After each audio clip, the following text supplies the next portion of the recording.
so parched.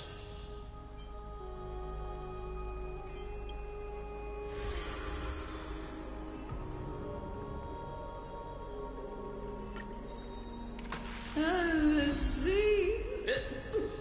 The sea is right here.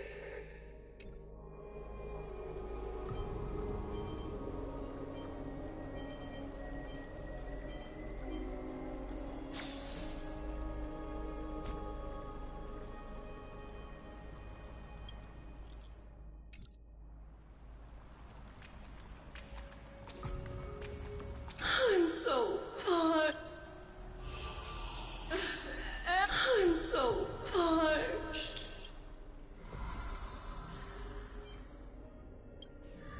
Vanabe! Qua est tu?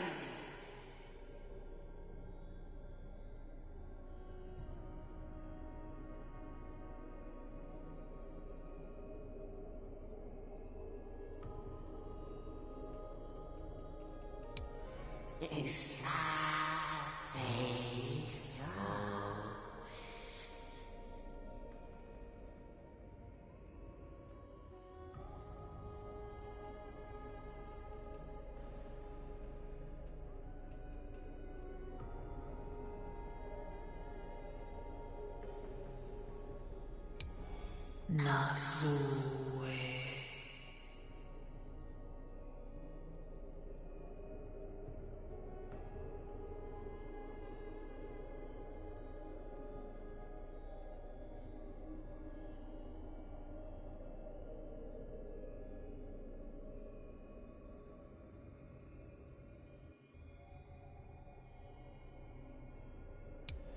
Sat ira.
Dixia's moonlight is so beautiful.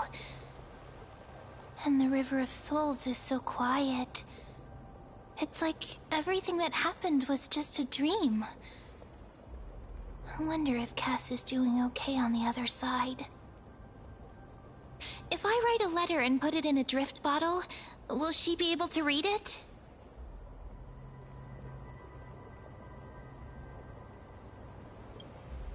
No, this shouldn't be so depressing.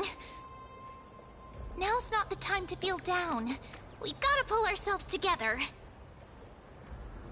By the way, it was Miss Cypher who asked us to come here. But where has she gone? Huh? I don't know. But this aura feels so familiar. Let's go check it out together. Be very careful. I have a bad feeling about this.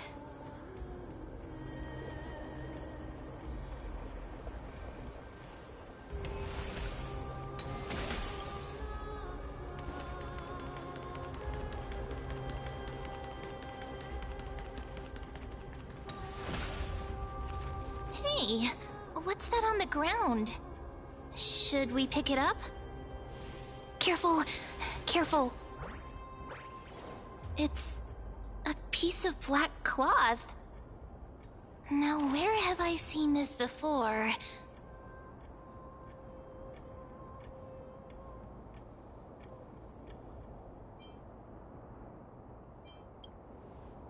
What? How could they be here?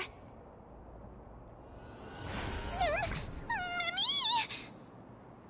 Look out!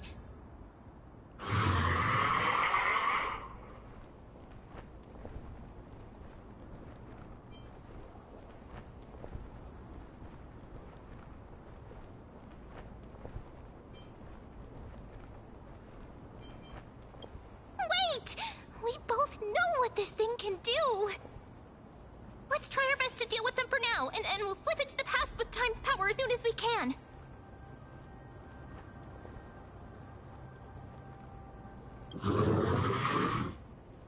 The River of Souls is full of fish, big and delicious. What?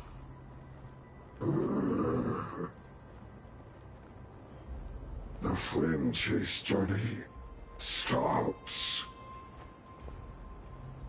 Meow, meow. Meow?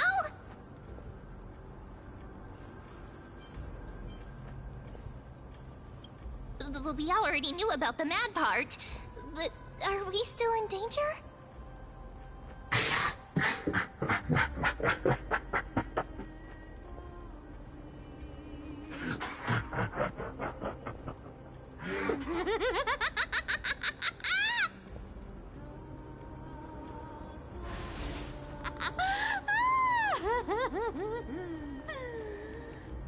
Sorry, I couldn't pass on the chance to give you two a good scare.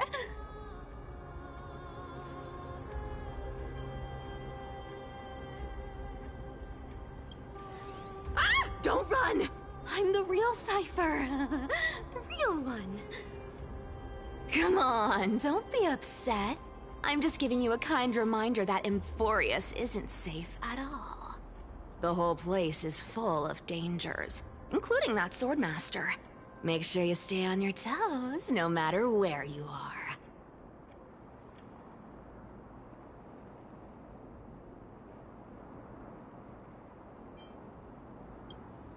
Hey, I'm just making it up to you. You're not gonna hold that over me, are you? So, was that a Flame Reaver disguise? Or a magic trick? It looked so real. Is that the power of the trickery demigod? Disguise? No. It's not as simple as that. Let me think about how to explain this. For example, what did you think when you realized that piece of cloth came from the Flame Reaver's cloak? we thought that maybe the Flame Reaver was around here somewhere? That's right. And then you heard some footsteps. What did you think when that happened? Well, we thought it must be the Flame Reaver coming this way. Yep, exactly. I just used some hints and, mental suggestions to help you believe in a lie. Lies are what Zagreus is best at. If everyone believes in a lie, then it becomes reality. A power to make lies into reality? That's got all my hair standing up.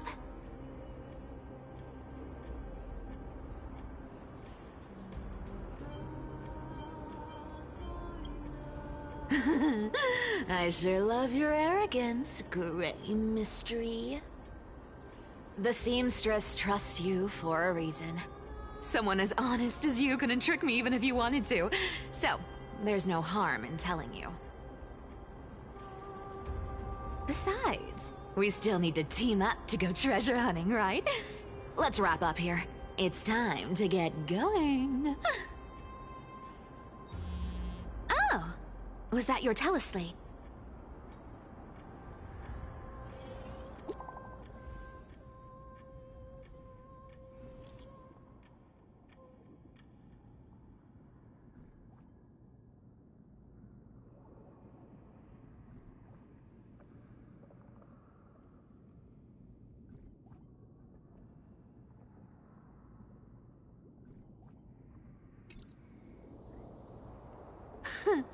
Aren't you a popular one? But I got two first, so help me with the treasures, and then I'll send you two to the Grove.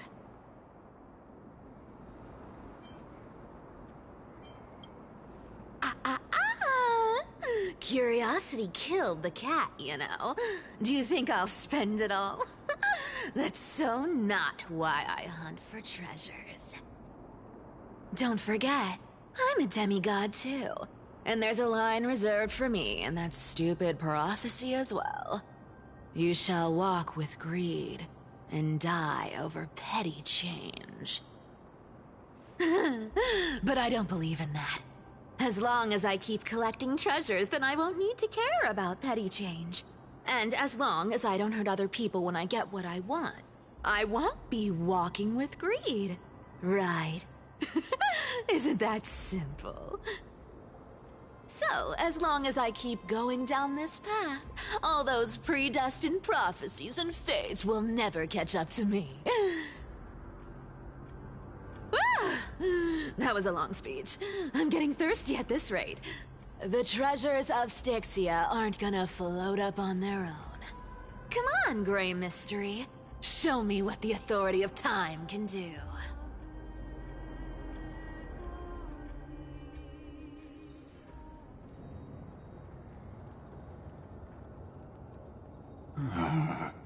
So, this is the car of the Astral Express you've spoken of. My repository of memories has been enriched with another fascinating piece of information. Thank you for leading me here, Lord Donham.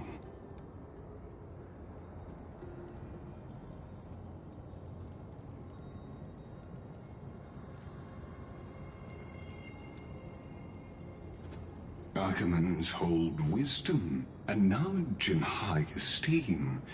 If the citizens knew of your origins, I'm sure more would be intrigued by the Trailblaze. Sadly, discussions about the world beyond the sky remain taboo. It's been quite some time since you first arrived in Arkhima. Presumably, you've been looking for a way to leave ever since.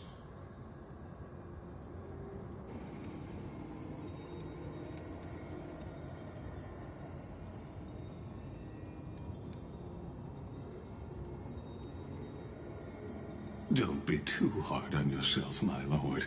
This puzzle has stumped Amphorius' scholars for centuries. It isn't something you can solve overnight. Even someone as gifted as yourself.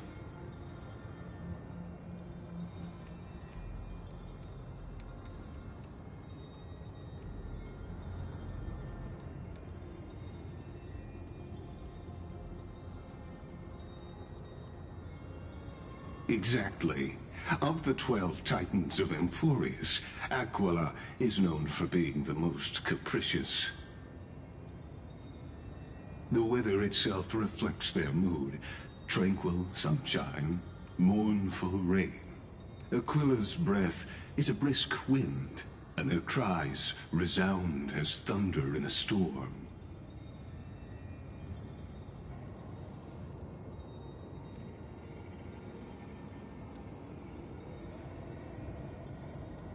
The sky above affects every citizen.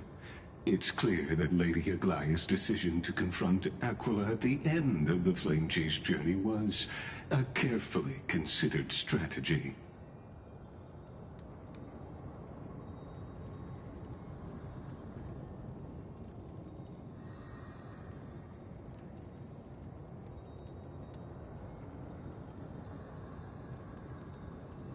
Anti-Catherians have no home to return to, so I understand your concern for your old friends and homeland.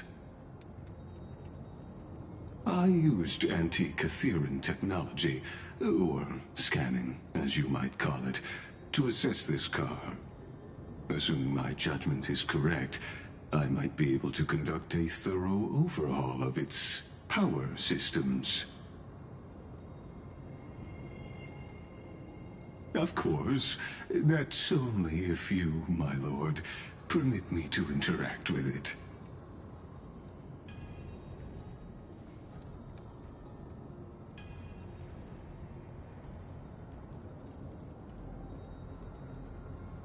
You honor me with your trust. I will be very careful.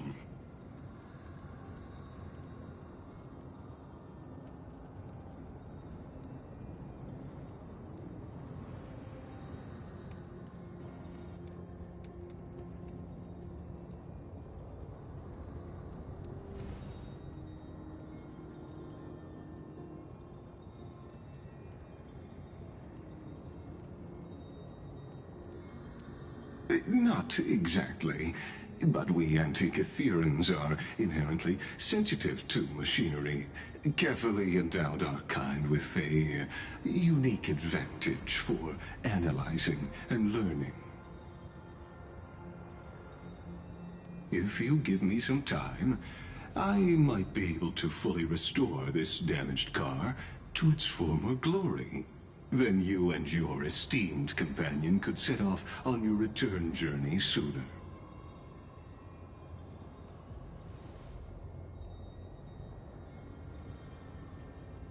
Hypothetically, Lord Donhong, if I could open up a path out of Emphorius that circumvents Aquila's divine punishment,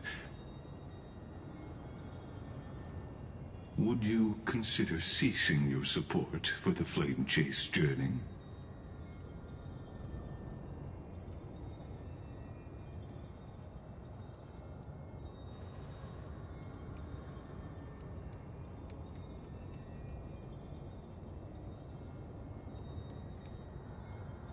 It's best if you don't delve too deeply into that question, my lord.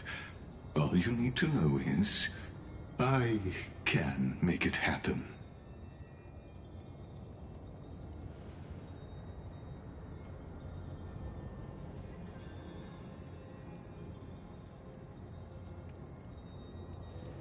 The crucial point is, if you and your companion are unwilling to halt your support for the Chrysos heirs, it could offend certain interests.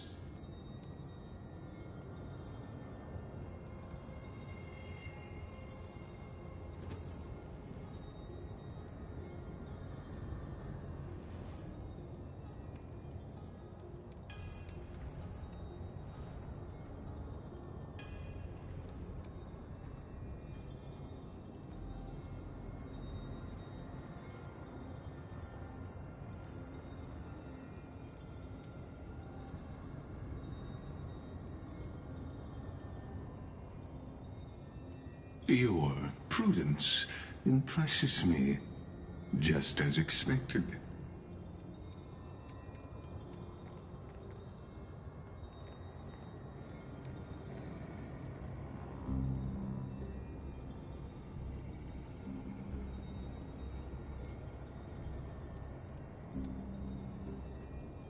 Please don't misunderstand, Lord Donhong. As the Theoros, I have no allegiance to their plans, nor am I obliged to obstruct them. I am neutral. Out of respect for you, I hope to offer a peaceful solution to ensure the safety of you and your companion.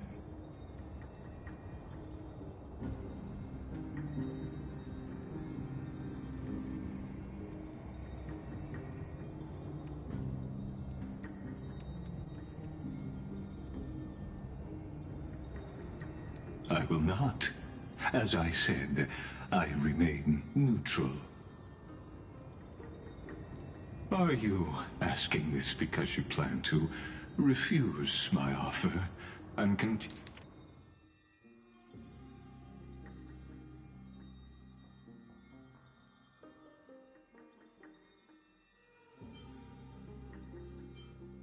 continue supporting the Chrysos heirs?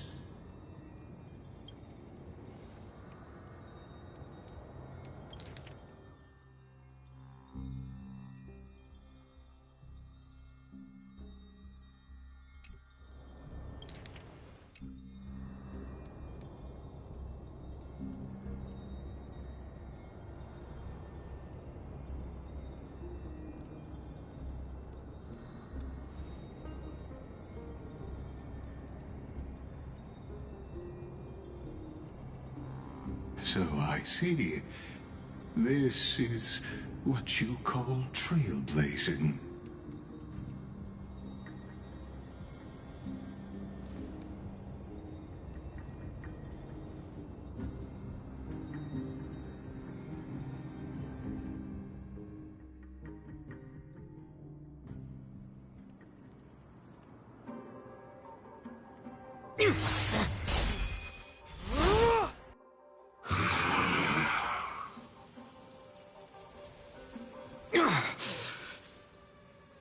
You have such overwhelming power, so why?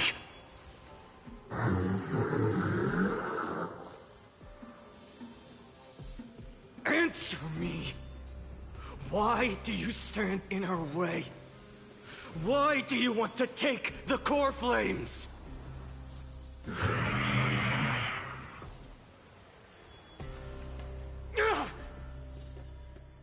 Oh no!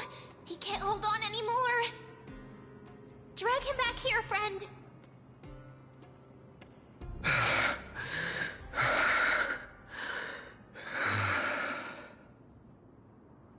Are you okay? I'm okay. I can handle that kind of hit now. But a few months ago, that would have knocked me out.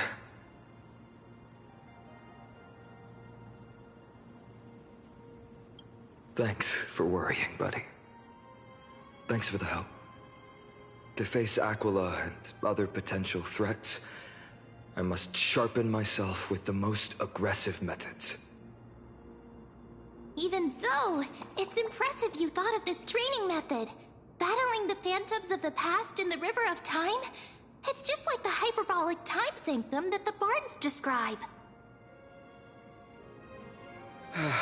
It's working pretty well, wouldn't you say? But combat isn't just about strength and skill. You also need the right weapon. Compared to that guy's weapon, mine feels like I'm swinging a lump of iron. I can't tell you how many swords I've gone through since the training began.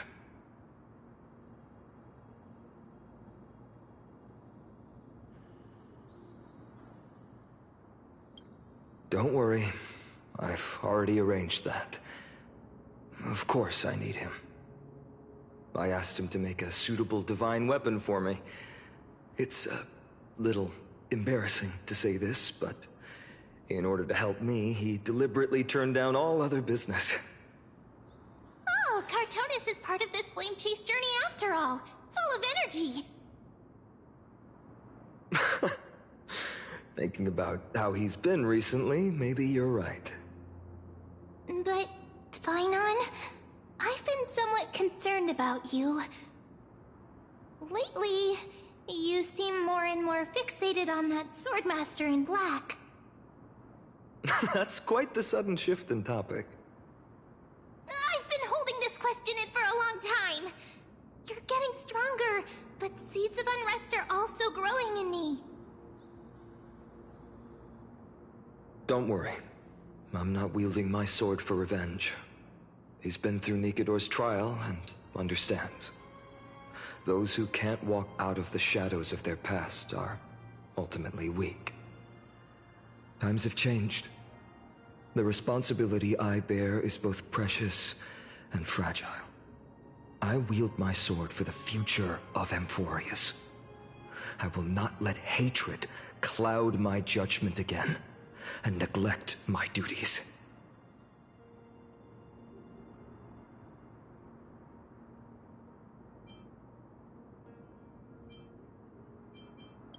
You're right, partner. As of now, I'm not able to handle that Swordmaster on my own. I still need the help of my friends. Every time I say something, things get so serious. I don't want to be the person who keeps bringing the mood down. I'm out of energy for training today.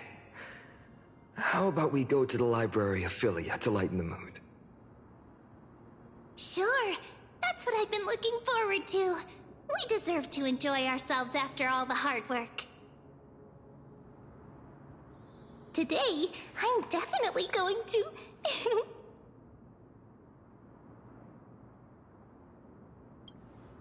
A girl's little secret. Don't pry. That's the charm of this place. You can find whatever you're into here. The three of us might not be into scholarly books, but we could still spend an entire day at the Library of Philia.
Here we are! Where was that slate last time? Was it here? Or maybe over here? I'm out to have some fun! It's free time now, so you should relax too.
I wonder what Finan and Mem are reading.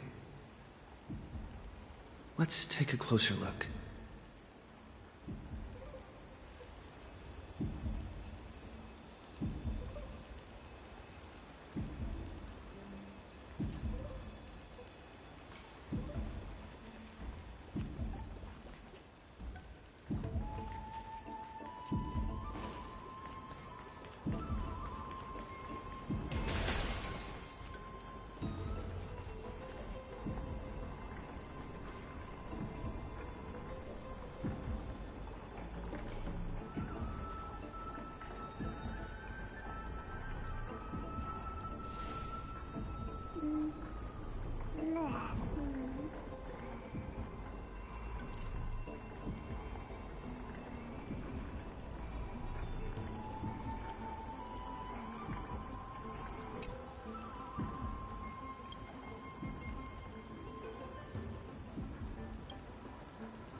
Well, I thought I felt a draft just now. Peeking isn't polite, my friend. You could have just asked. There's nothing embarrassing about it. Here, look, I'm reading this. Antiques Appraisal. How to Make a Fortune.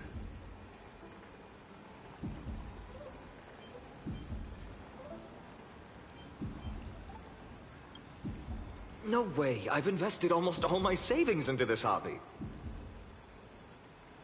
I've spent a lot of time pondering how Aglaya became such an effective leader. Beyond the intangible qualities like personality and ethics, a major reason is her family wealth. That's the perk of growing up in a big city, isn't it? For those of us in the sticks, luck doesn't come as easily. It's 30% grind, 70% fate. Oops, I talked too much. As a leader, you need both integrity and integrity and skill.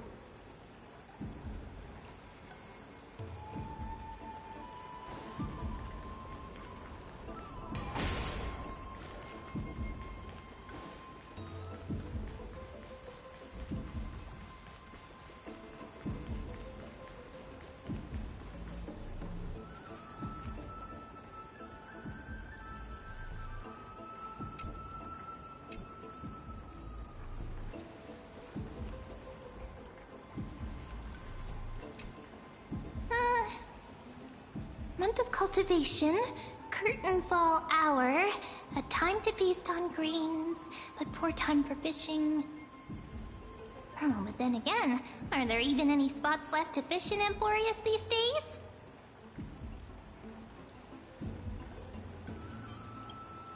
Ah, you scared me! Bursting into someone's world like that can really catch them off guard. Well, no more jokes. There's nothing here. I'll go look elsewhere.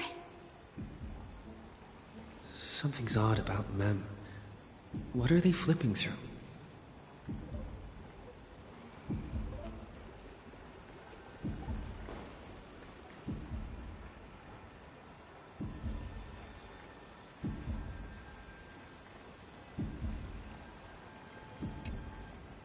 Oh, these cards are so detailed and fine. Ruler, weaver, traveler, healer. But the interpretation for each card is so long. Do I have to memorize them all?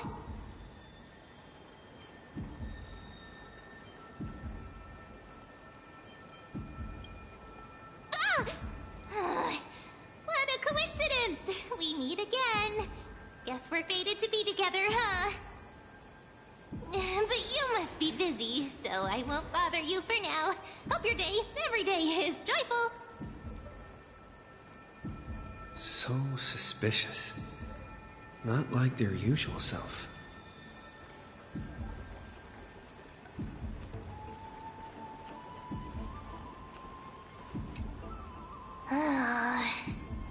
You sure are persistent.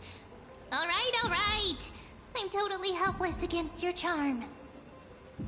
What are you guys chatting about? Is this... the Amphorius Divination Compendium? Why are you here too?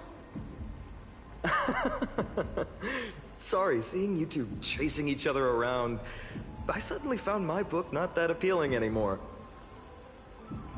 Never thought Mem would be into divination. But it's not exactly a niche hobby, so why all the secrecy? I wanted to set up a surprise! Master it in secret and give you all a shock. But getting caught halfway through, it's only natural I'd feel shy. A girl's heart is more delicate than Aquila's ever-changing moods. A surprise, huh? Someone else used to tell me the same. She was really good at stargazing and divination, especially with cards. Yeah, just like the ones you're looking at. And you must be pretty familiar with all sorts of divination techniques with a friend like that. No, I know nothing about it.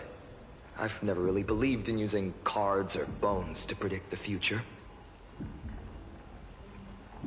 If the good omens foretold by divination were true, my hometown, Hydes Elysiae, wouldn't have disappeared.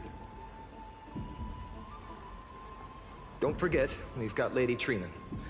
Every other form of divination is just smoke and mirrors or cleverly rehearsed tricks compared to her flawless prophecies.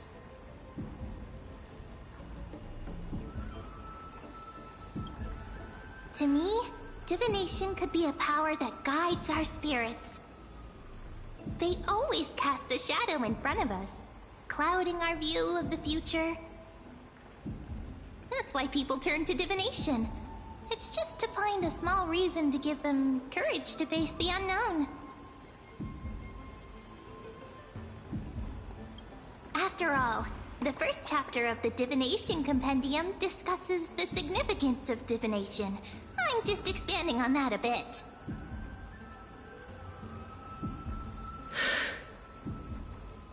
Strange. That person I knew used to say similar things. Looking back, whenever she interpreted a card for me, I couldn't help but feel uneasy. Even though I never believed in the outcomes. Maybe it was her tone. Cyrene. She could paint a complete fantasy so vividly, it utterly captivated me as a child. Right, I still carry a card she once used. Do you want to see it? Oh, wow! It's so exquisite! I'd love to have a card like that.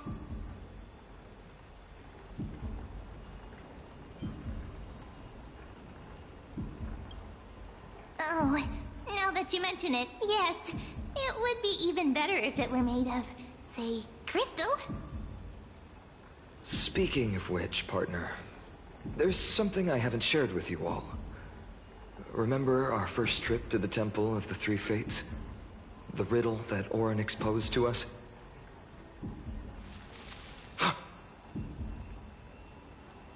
Who's there?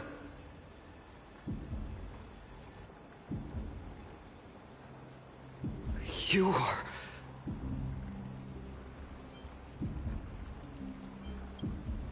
These folks are up to no good. Black clothing, masks decorated with golden blood. Are they cleaners? To directly call us by our name, it seems you, Lord Finan, have studied the forgotten history of Amphorius quite thoroughly.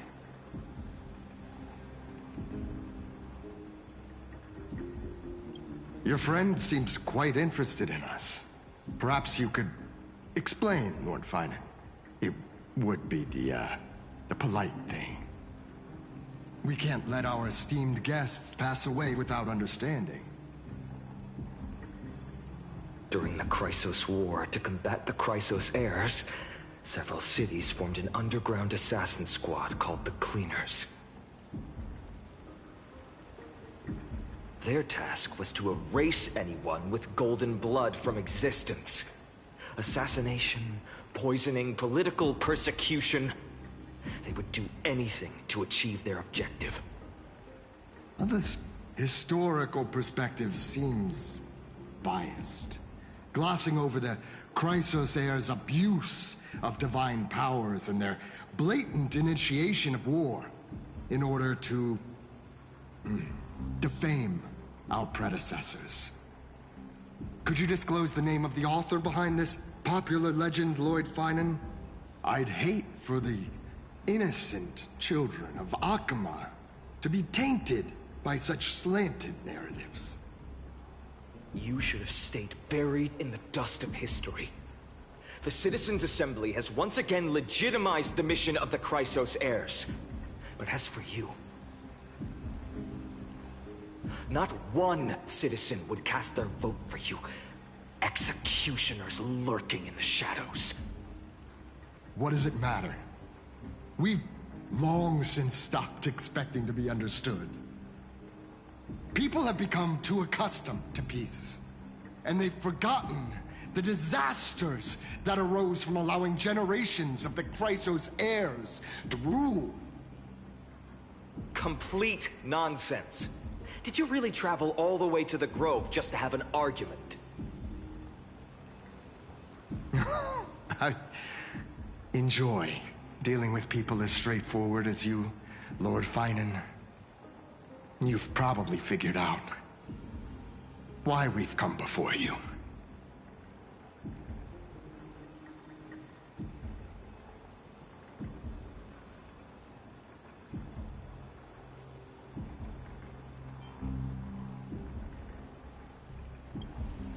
Keep your cool, partner. They've come out of the shadows, which suggests they have something up their sleeves. All right. Let's hear it. What are you hiding? But watch your language, and don't say anything you might regret. My shoulders might be sore, and my sword a tad dull, but it's still enough to slice off your tongues.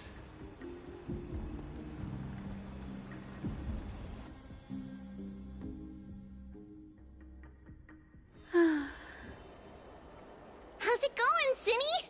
This place fits, doesn't it? It's a bit small, but the lighting is perfect. Thank you, Lady Treby. With this, the Twilight Courtyard can be reborn in Akama. Do you like it here too, little Ika?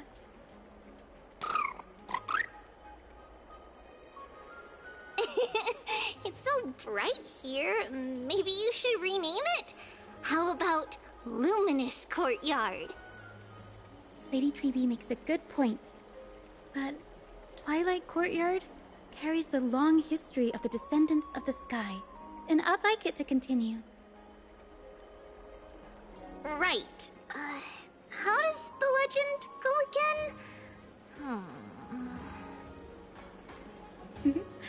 Even Lady Treby forgets things. We just haven't prepared lessons in a while now, so we're a bit rusty.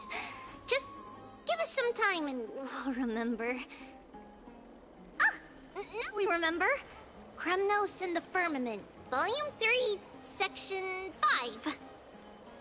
With Seliosi, the Day Thunder Knight, striking down the Eye of Twilight, the divine war between Nikador and Aquila, which spanned centuries, came to an end.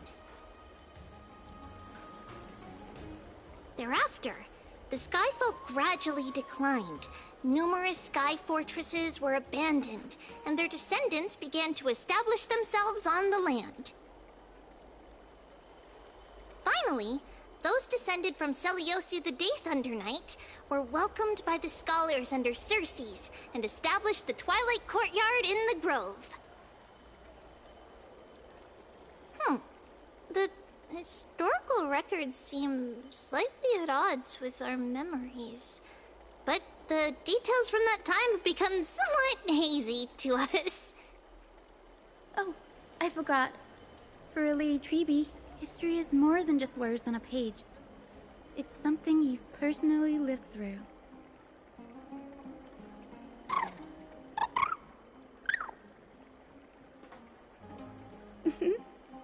Ika loves listening to the stories from the legends.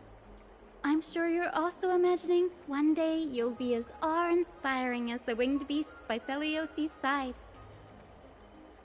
That day will come. I believe it. Just keep growing. Lord Crediros? Miss Hyacinth. And Lady Treby. Good to see you're doing all right. I heard from the citizens you were nearby and came to check. Doing all right. What's going on, Crediros? There's been another violent incident at the market. A shop was smashed and looted. It's the third time this week. How can this be? I always thought that with Lady Aglaya here, Akama would remain peaceful. That was true in the past. But these days, forgive my bluntness, her senses may not be as sharp as they once were. Aggie.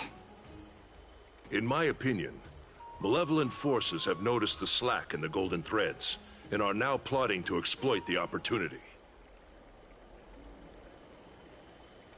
The Citizens' Assembly just wrapped up. Why is there still unrest? The Chrysos heirs won by only one vote, Lady Treby.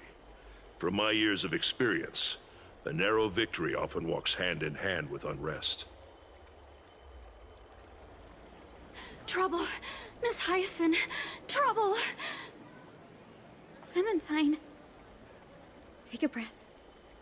What's going on? Please! Something terrible has happened at Marmorial Palace!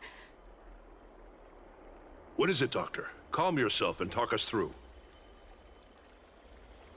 Lady Aglaya! It's Lady Aglaya who's in trouble.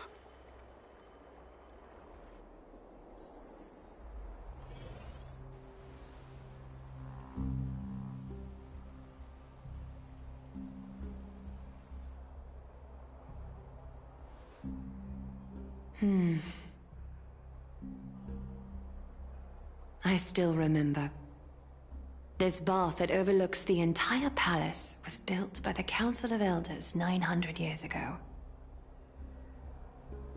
Its purpose was to commemorate the first flame chase journey, and to remember the heroes who made great sacrifices for Amphorius a millennium ago.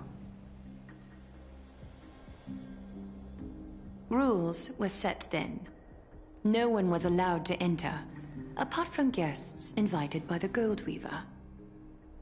But, I guess, you're no longer pretending to follow the rules, are you, Lady Kindness?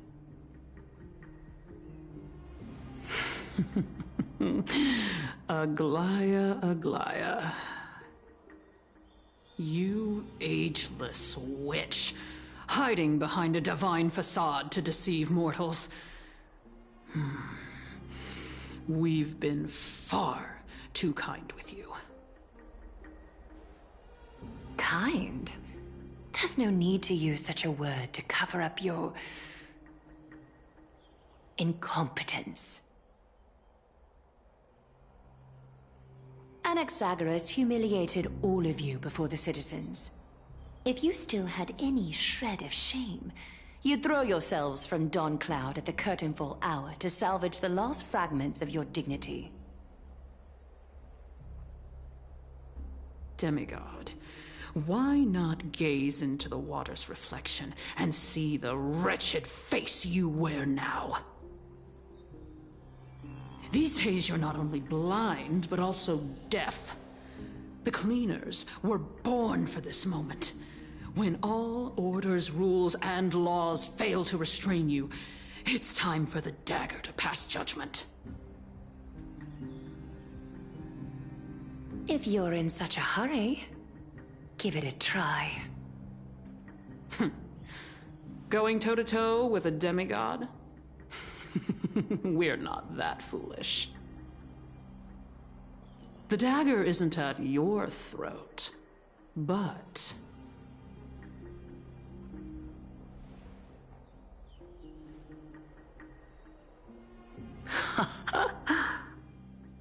Your gravest accusation is that my humanity is fading.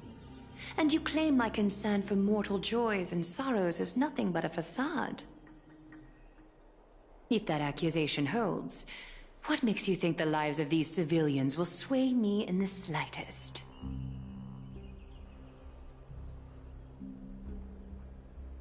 Fine. I'll gladly use a few more words to shatter that demigod facade of yours. Like I said, you're not only blind, but deaf too. Lately, your control over Akuma has weakened. You failed to notice the thefts we arranged in the market, nor did you catch wind of the meetings happening in the Dromus workshop. Plots are unfolding right under your nose, yet you remain indifferent. Humanity? Fading? Aglaya, why not use your precious golden thread to peer into my thoughts? See if the gift we've so meticulously prepared for you can move that cold demigod heart of yours.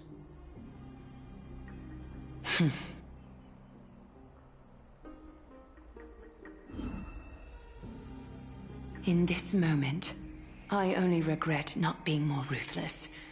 Because your evil is beyond cure. You finally figured it out. You have grown dull. I've been holding that image in my mind this whole time to make sure you could see it clearly.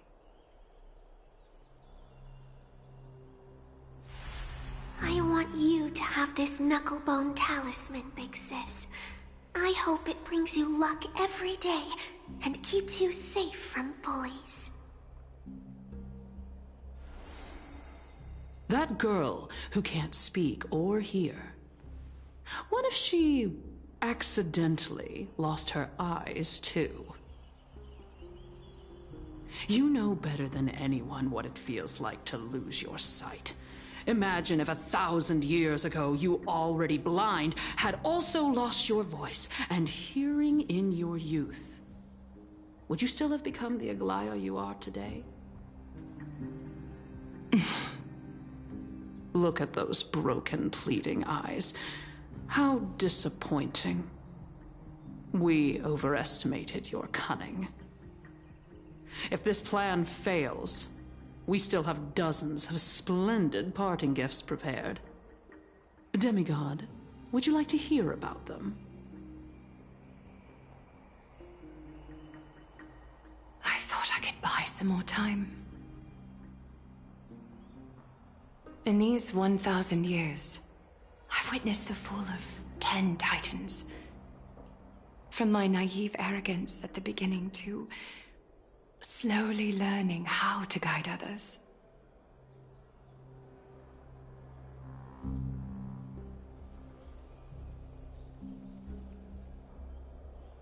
Now, it's time to let go. I should be grateful. Grateful that I've reached this moment. To let my departure become a path for others to follow.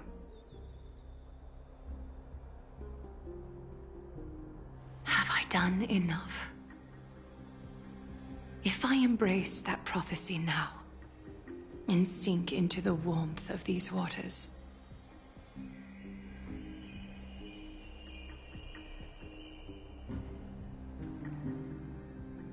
will the wandering wind stop to mourn me, Cyphra?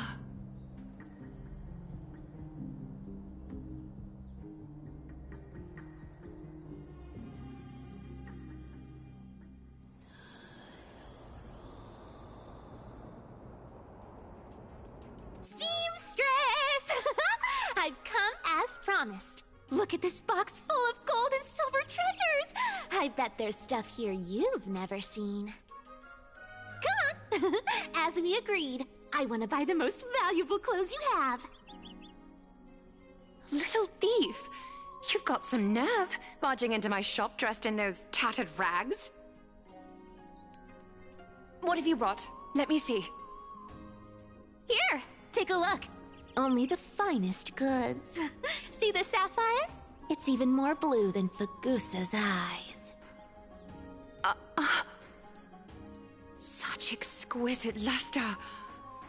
I've only seen an ocean's tear of this quality in my mother's treasury. Wait. You've seen one before. And here I thought I'd leave you speechless. What a letdown. It's just an old memory. My family estate all burned to ashes long ago. This workshop is what I built from scratch. Wow. A daughter rebuilding her family business. How admirable. Enough with the jokes. At least you did get to enjoy those luxuries. Mind your manners, Kitty. Tell me, Cyphera, where did you come from? And how did you acquire these treasures? I won them fair and square in a bet. What? Do you doubt me? Speak up, seamstress. Give me a straight answer.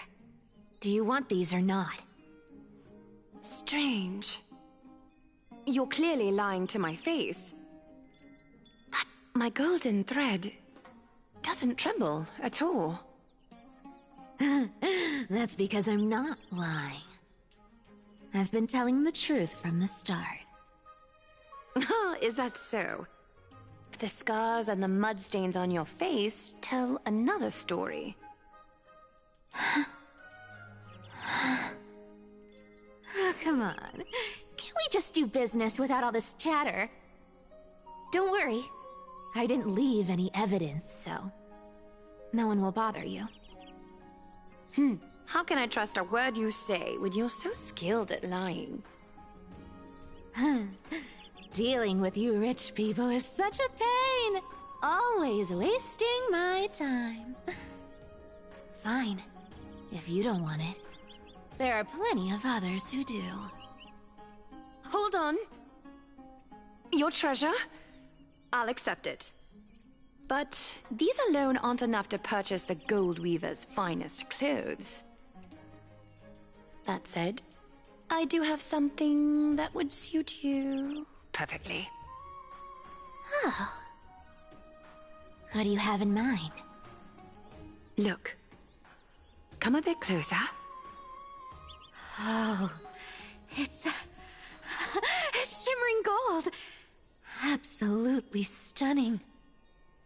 These golden boots are the Gold Weaver's greatest treasures.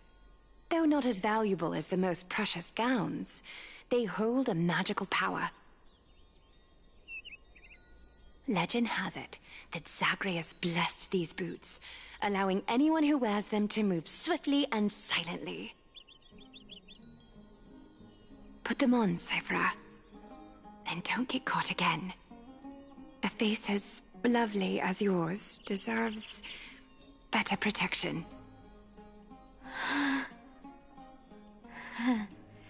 You rich folks just love sticking your noses in everything, don't you? Well, I'm taking these now, so don't get any second thoughts.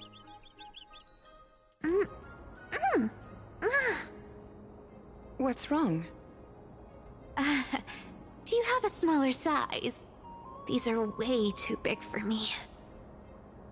Well, I suppose you'll have to grow into them.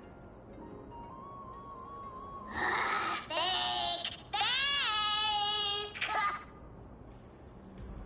Do you have to interrupt me in the middle of my story? Fake? What's fake? Those boots definitely don't hold Zagreus' divine power! You're Amphorius' most cunning liar, and even you were fooled by a Glyad! Watch your mouth, or I'll feed you to the fish in the River of Souls. Weren't you curious how I got tangled up with that seamstress? Well, now you know. Satisfied? I didn't expect such a simple story. How disappointing. But, boss lady, there's a chance a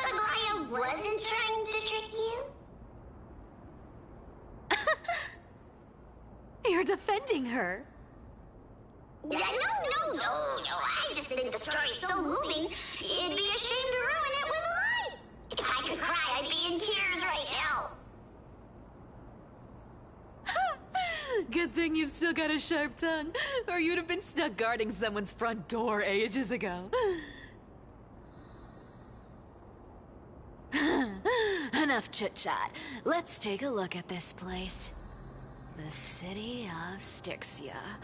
Look how beautiful she is. Let me take a good sniff of this air.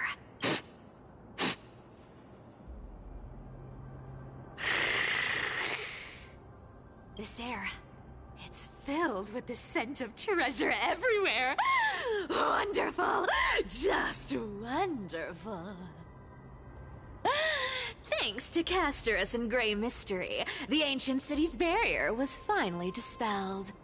Now that I think about it, helping them was well worth it. Time for treasure hunting, Barto! Lead the way, and whatever we find, we'll split 80-20. Well, I have a suggestion.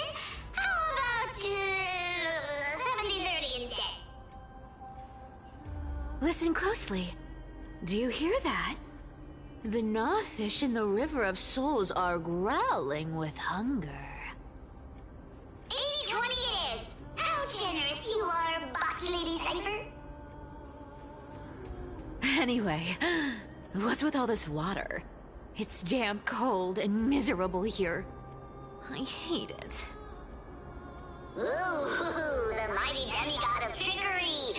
Uneasy around water. You wouldn't understand. The people of Dolos are talented in many ways. Just, not in swimming. Why don't we have a race? Long distance, sprint, or laps? Take your pick. What's got you so worked up? Relax. Who would have thought the fearless Lady Cypher was afraid of water? Cats hate getting wet. What's so hard to understand about that? Now, hurry up and figure out a way across. Or I might have to reconsider our split. Don't rush me. Let me take a look around. Got it. Let's use that thing. Come on, follow me, boss lady. Not a good imitation. I'll play along. Let's see where this goes, Bartolos. Tell me, how did you hunt for treasure when I wasn't around, boss lady? Trying to trick me into saying something. Not a chance. You're as sharp as ever.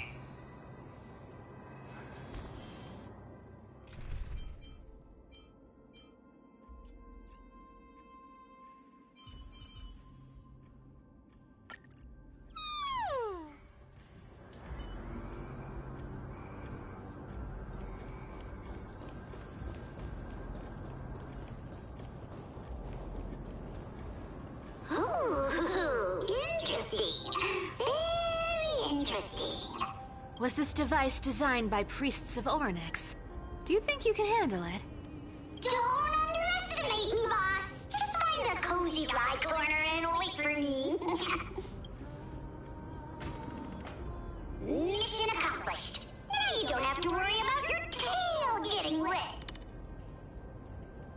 Not bad, but just a warning. If this thing fails while we're halfway through the water... Don't worry, trust me. For that sweet 20% cut of the loot, I'll make sure you're taken care of.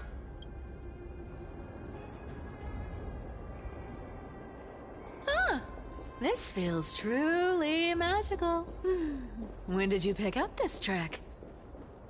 Self-taught. All self-taught.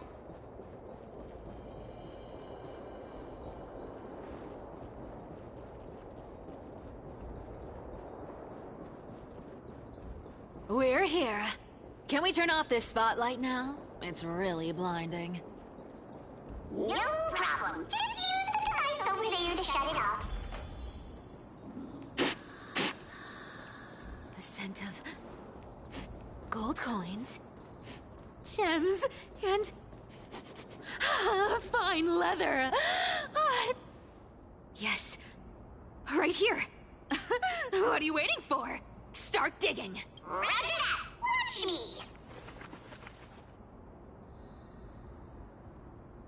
Wow! That's a huge chest. Move over. I want to open it myself. Wow, wow. A massive haul. Unbelievable. It's hard to imagine the kind of luxurious life the people of Styxia once led. As expected for a realm of Fagusa's disciples. This entire chest is filled with ornaments made from ocean's tears. Here! Take this. See if it suits you. Ooh, thanks for the gift, boss. Much appreciated. Look at the clarity of this purple crystal. It matches my skin tone perfectly. Oh, safer, safer. You truly have the most refined taste of all thieves and amphorious. Let me try this on. Huh? Where is my treasure? How long have we known each other? I can't believe you still fall for this. This is... How could I have forgotten about this? I'll believe it is true, and a lie becomes reality. What a convenient ability. The demigod of trickery's divine gift. Far more practical than any golden thread or teleporter. All right, enough fooling around. Here's the real thing. Lead the way.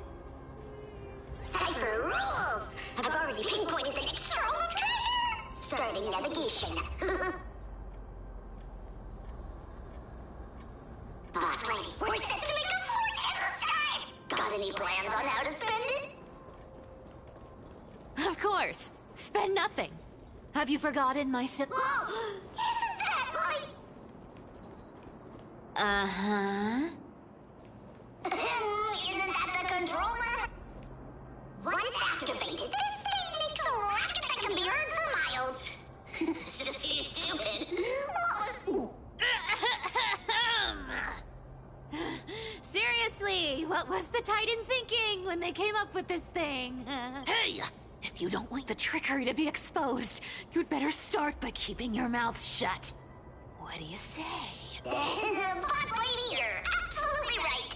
I'll be careful with my words. Ah! This thing's way too loud when it's on. Let's not stir up more trouble.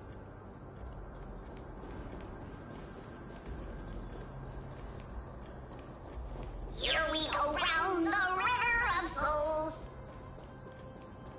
Spirit thief go, spirit thief go. There's a big guy. Look at its face. Oh my, how could something be so ugly? Yeah, so ugly. Ugly enough to make even me, a little imp without a digestive system, feel nauseous. If that ugly brute messes up my face, even the stoic Talantin might end up shedding a tear.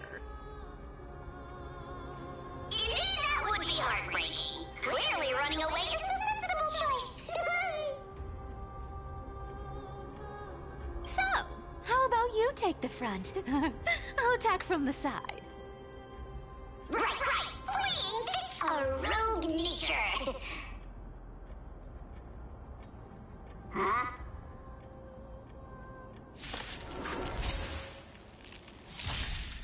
Let's try. We can do it! Go away! Watch this awesome move! You can't run!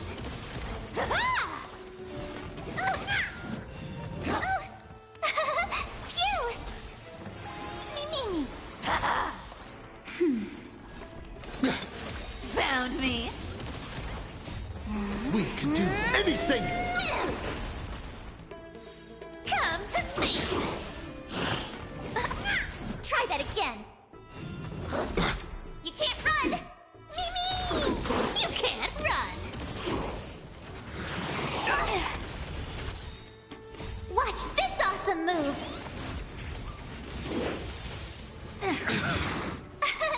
Here!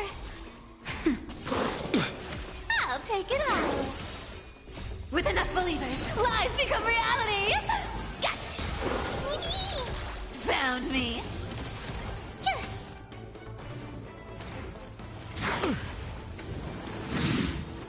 You can do it! You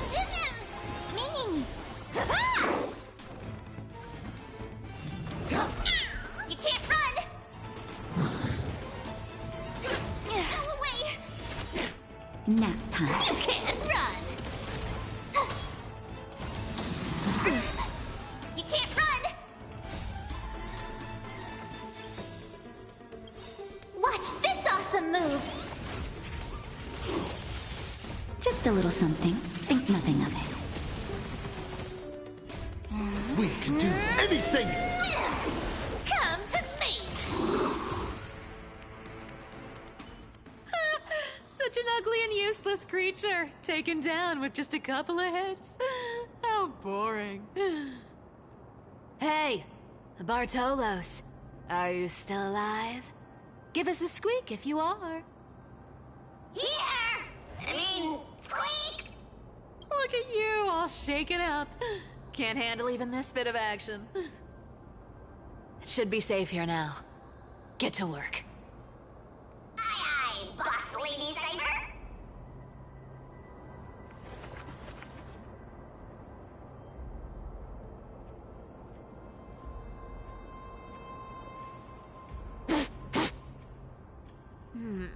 It doesn't smell like anything valuable this time. Since we've already dug it up, let's open it and see. Huh. Is this?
Ooh, this looks tragic. Do you think they made it to Akuma? Probably not. I've never seen or heard of anyone from Styxia and Akuma. At least, I'm still left for Dolos. Guess this city wasn't so lucky. Huh. It does seem unfair, doesn't it? Just because they were born in the wrong place, they had to face such devastation. Meanwhile, those in Akuma, simply because they're supported by the world-bearing Titan, continue to survive. Yeah, the world just isn't fair, is it? Speaking of the world-bearing Titan, Cypher, didn't you tell me once you used to be an apprentice at Kefali's priestly court? Huh. Did I? Yeah, you definitely told me, and I remember it clearly. Maybe it's been so long your memory's gotten a little fuzzy. Ah, right. I did tell you. It wasn't a big deal. I just snuck in with a bunch of mumbling priests and watched them do their spooky rituals around some glowing rock. Honestly, I was only interested in the wallets of the old grandpas on the council back then. Don't remember much else. It's been what, nearly 1,000 years? Oh, I see. But you in a priest's robe? No, that's hard to picture. Who asked you to picture that? Besides, priest robes from 1,000 years ago were nothing like the ones today. Right. I didn't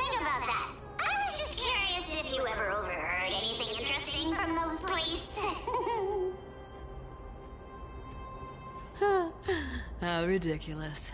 Come on, let's head to the next spot.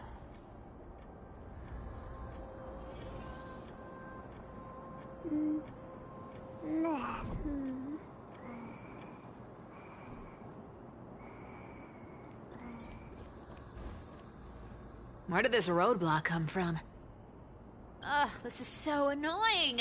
The treasure is right in front of us. Oh dear, we're stuck here. But I have a plan. Should we call on that big, noisy, cumbersome hand of Xandrath? Never thought that thing would actually come in handy. All right. Do you want to handle it? Leave it to me, boss. I don't need a controller. After all, you know.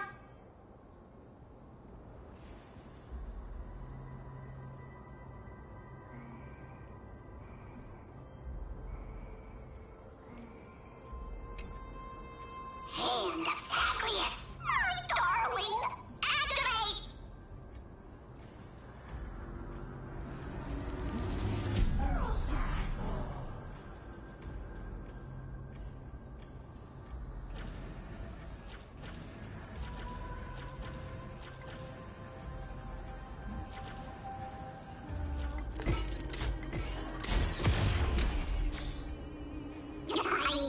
Looks like a charm. Not bad. However, I still don't see how this ties into trickery. Let's go to the next room! Hey, slow down! That question you asked me earlier. I think I just remembered something. What did I ask? You know, that question. The one you specifically asked me. Right after we dug up the second chest? Forgive me, boss lady, but have you been under a lot of stress lately? I didn't ask anything. You must have imagined it. Oh. Is that so? Maybe you're right. I have been a little on edge lately. I need to relax. All right, let's move on to the next treasure trove. Treasure, let's go!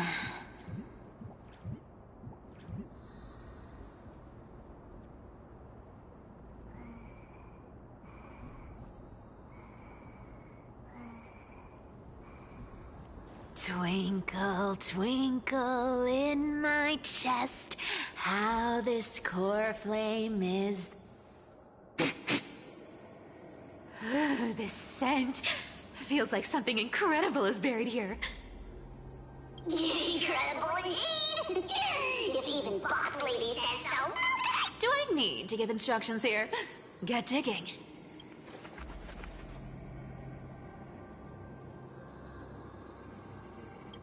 What? Oh, isn't this a golden scapegoat? Interesting. Looks like whoever buried this treasure wanted to play a little game with us. Oh, isn't there a myth about this thing? Those who feared fire became sheep. Those who did not became human. Sheep, humans, whatever. All I know is unlocking this gets us treasure. Here, this honor's all yours. Puzzles and tricks are right up my alley. Just leave it to little old me.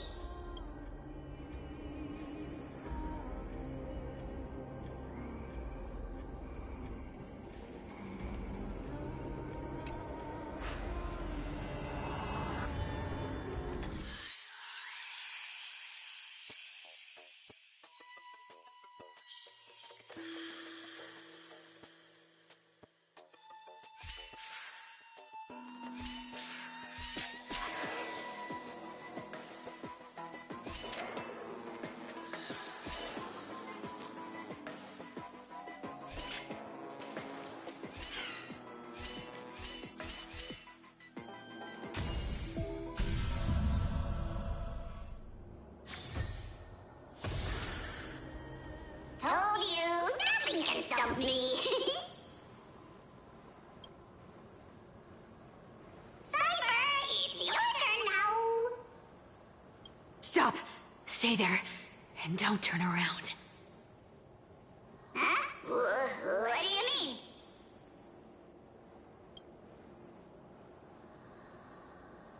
I told you, don't move.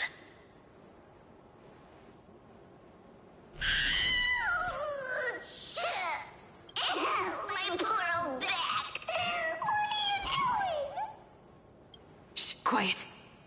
Don't say anything unnecessary. That seamstress. She's listening. What? Boss, do you mean? Stay put and keep quiet. I'll handle her. Whoa, whoa. Seamstress.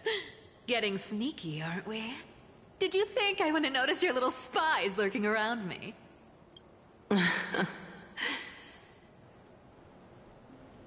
As time passes, I find myself leaning more and more on blind luck. With only the power of this little nymph, naturally I couldn't slip past your sharp eyes, Cyphera. Even if you could fully control Bartolos's mind, I would still be able to see through your disguise. Aglaya. You've gone to such lengths to spy on my every move. What exactly are you after? I've told you before, you don't need me to succeed. Why don't you just let this go? I already made an exception and got involved with Castorus and Grey Mystery. Asking for more now. Isn't that pushing your luck a bit too far? I'm sorry, Cyphera. I've plotted and schemed my whole life. But I never could have predicted our relationship would end up like this. I've spent centuries trying to figure out where I went wrong, replaying every moment over and over. But you've never given me a chance to explain myself, face to face.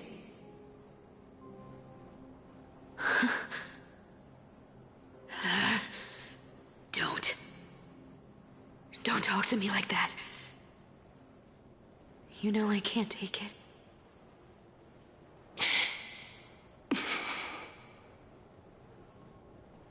1,000 years ago, out of foolishness, I let my silence steal away the most beautiful sound I'd ever known.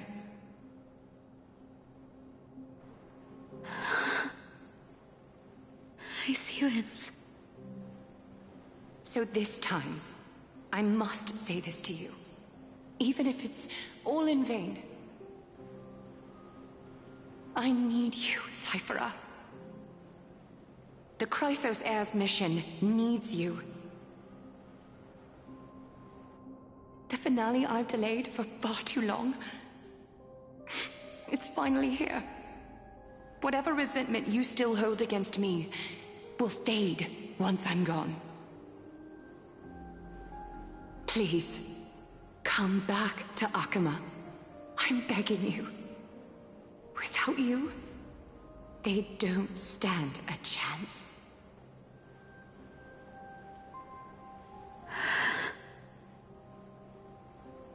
I'll think about it, seamstress. But stop watching me. Unless you want to lose me for good. Don't worry. As much as I'd love to hear your voice again, to see your face, it seems that chance will never come. Goodbye, Cyphera.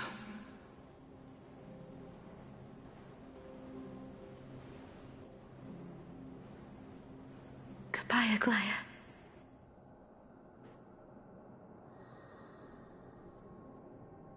What a shame. I thought there'd be some real treasure under that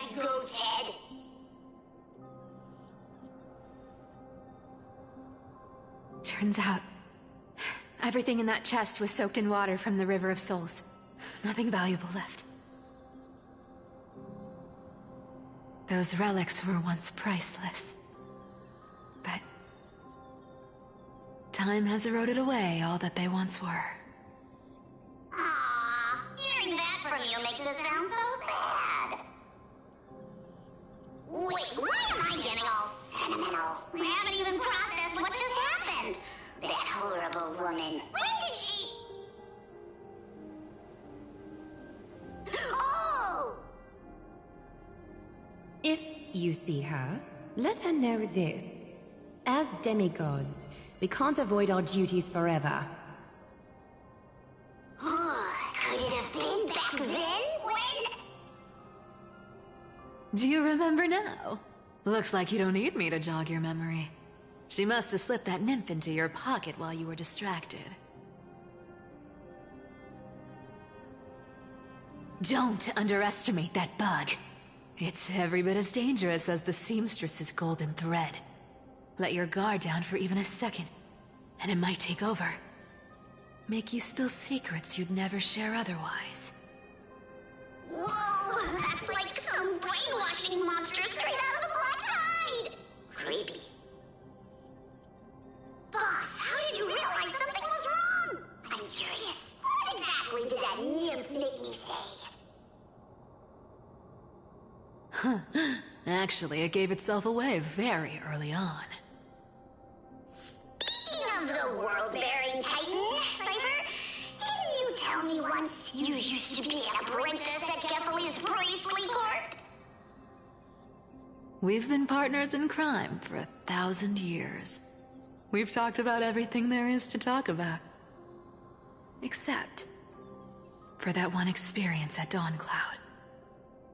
I never told you about that. I absolutely wouldn't have shared that with anyone. But, boss lady, there's a chance Aglaia wasn't trying to trick you?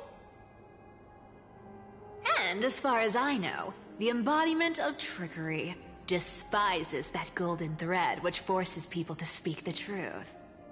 You'd never defend Aglaia. Isn't that right, Zagreus?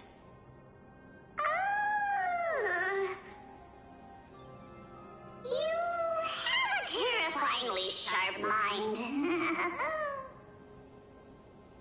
After all, I'm the only one in the world who knows you're still alive.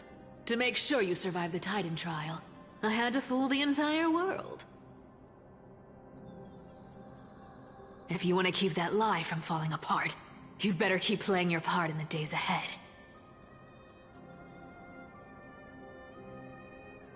Even if it weren't for saving my worthless little life, I'd still walk through fire for Cypher without hesitation. You may have been reduced to this form, but you still haven't lost your way with words. Speaking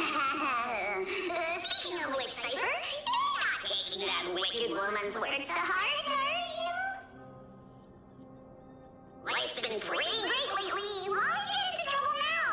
Don't you think? Honestly, I've been thinking. Maybe a trip back now wouldn't be too bad. You're back again,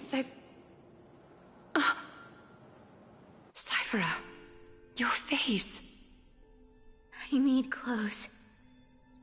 Anything. Just throw me something. A piece of cloth will do. Just enough to cover the wounds.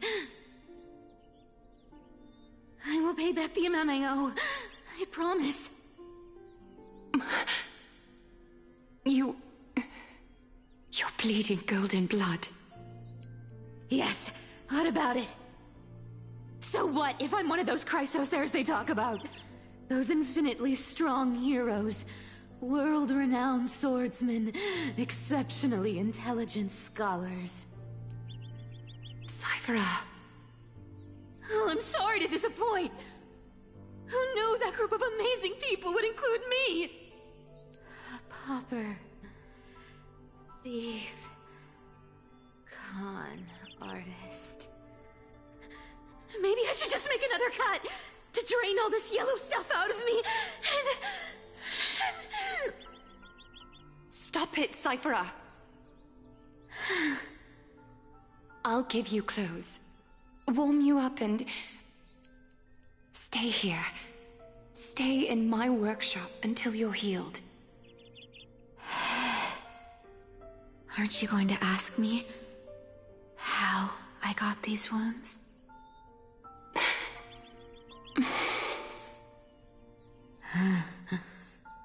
Right. What's the use? I'm so good at lying. Even your golden thread can be fooled. If you can't verify the truth, why bother asking at all? I don't need to ask. Nor do I need to use the golden thread. I know everything you do is for survival, at all costs. Stay here. You won't have to deal with the cold or go hungry again. Stay by my side, and you can start putting yourself back together. Aren't you worried I'll ruin this place's reputation?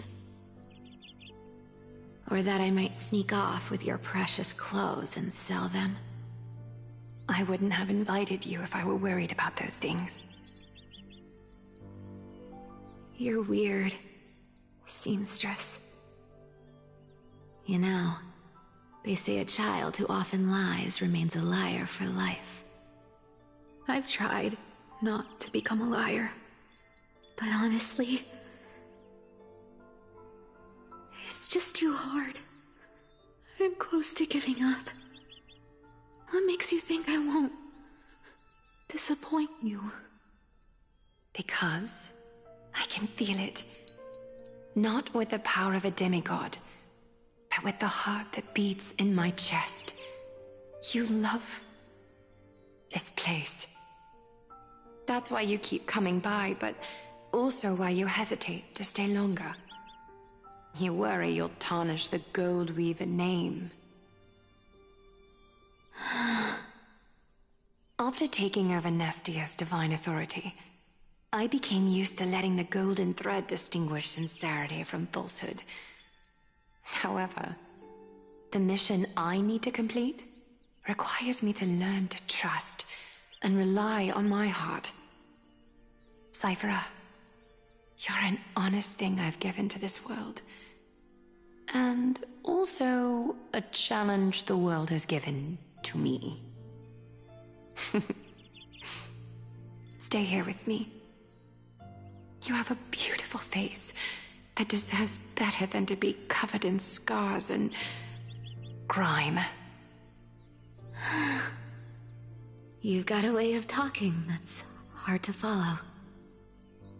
All right, let's make it a deal. You have 1 day to change your mind. Once the action hour passes, there's no turning back.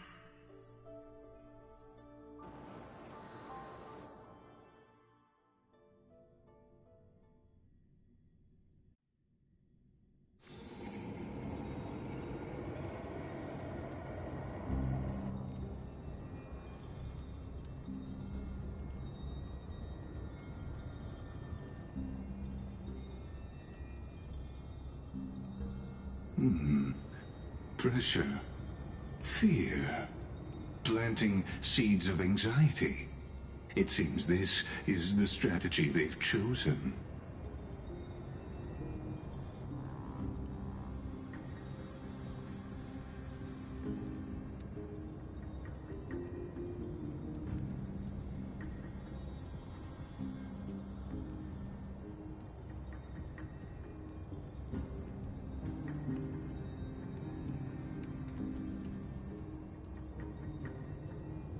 From what I know, these stories are true. The kindness we know today, strictly speaking, is the 27th kindness. Objectively, the rise of the cleaners was both inevitable and necessary. Yet, their ruthless and twisted methods earned them nothing but disdain and condemnation from history.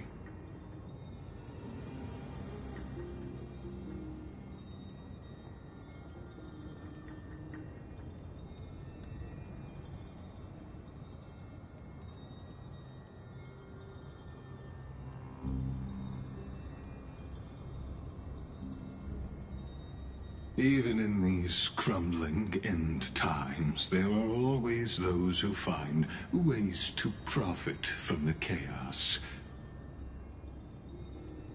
To ask the vested interests to abandon their status, wealth, and ambitions in this world for a distant ideal may be no easier than creating a miracle.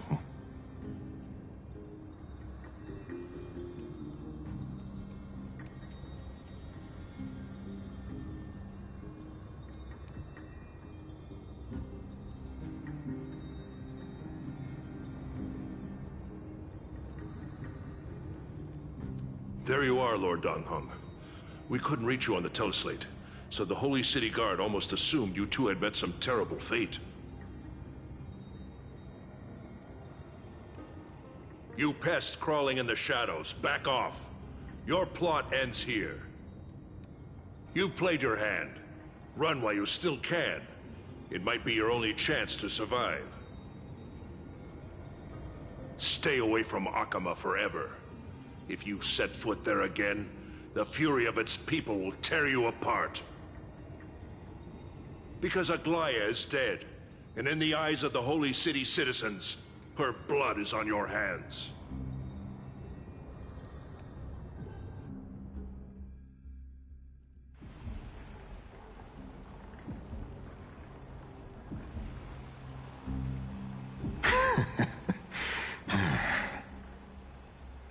Looks like she was wrong about you.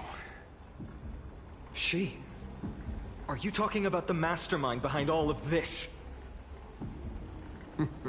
Well, she thought you were weak. She believed that even when you were facing the evil that you claimed to oppose, you'd hesitate to strike. Misinterpreting mercy for weakness shows how arrogant and foolish your master is. They're still alive. With proper care, they'll pull through in a few days. But I must warn you. I haven't fought a human in ages. I can't guarantee I'll always be able to hold back. They're lucky they're still alive. If you feel as lucky as they are, try me.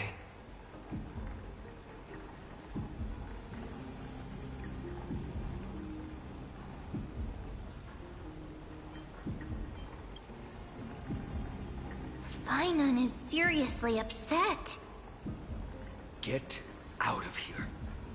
Don't show your face around us again.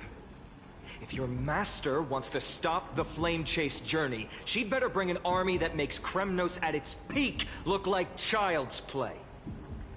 I've said it more than once, Lord Finan. We're not here to start a fight. We came only to ensure you weren't anywhere else. While you were unaware, we already accomplished our mission to buy time. So, Lord Finan, until next time.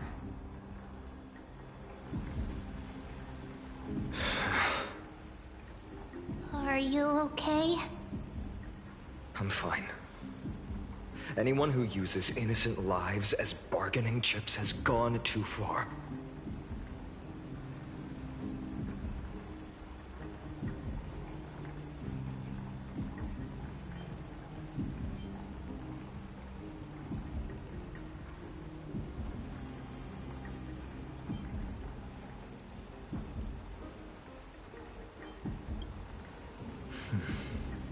I guess the opposition within the Council of Elders is still desperately fighting to obstruct the Flame Chase.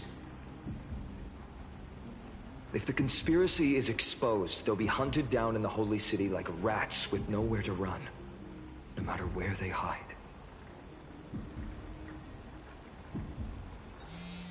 My teleslate.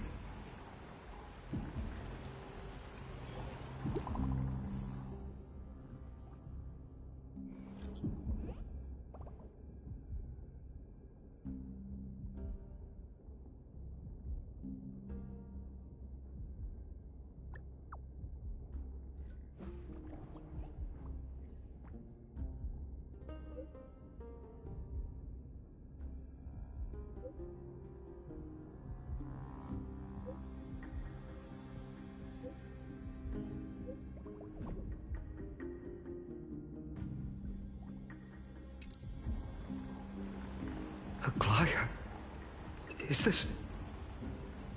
Blasted! Those guys... But how could they possibly... Stay calm. This could just be one of her schemes. I won't believe it until I see it for myself. Fainan, what should we do now? Stay on course. I'll contact Treeby and ask her to keep the citizens calm. We'll hurry back to Akama as fast as possible and assess the situation in the city. If we run into any enemies along the way, I won't be merciful this time.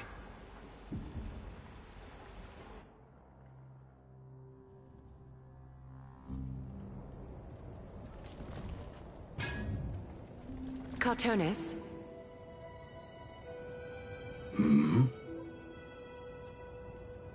Ah, you're forging a sword for Fainan, aren't you? I haven't seen you wield the hammer in so long. I couldn't help but be entranced by the sight. You, Aglaya. In this form, you come to me. It means... That's right. At this moment, my physical form is already shattered. My journey as a human in this world has come to an end. It's time to fulfill our pact. Of course. The pact I haven't forgotten. The thing I entrusted to you, do you still have it? Far too plain this vessel is. Not worthy of you. Do you still insist? I insist. Over the past 1,000 years, every piece of fabric I've worked with has been tainted by my cold divinity. It's made me hate their colors, texture, and scent. This ornament stands apart. It was a gift from a child. She was pure and kind. I often wished my childhood could have been like hers. How to say goodbye to everyone? Have you already planned? I'm afraid there's no such detailed plan at this time. I deeply regret not being able to say farewell to them, one by one. The moment has come. My departure will give them one less thing to worry about. This parting gift should help ease the regret of such a sudden goodbye.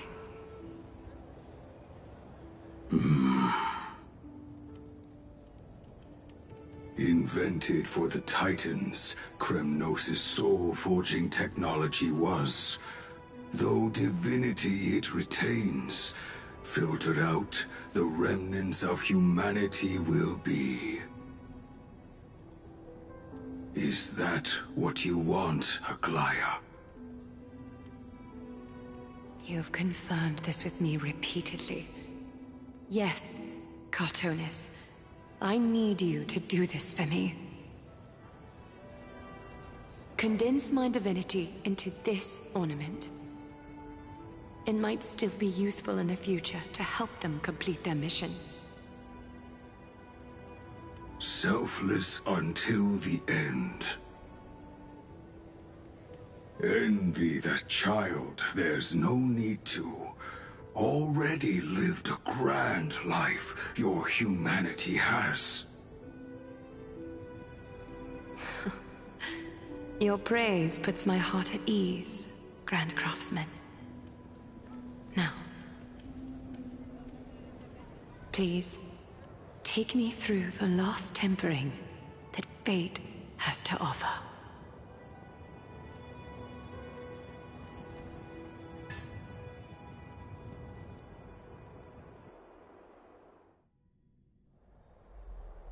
The city is silent. and tension is building with every passing second. The news is probably spread by now. Every household is locked up tight, and all the market stalls have closed down temporarily.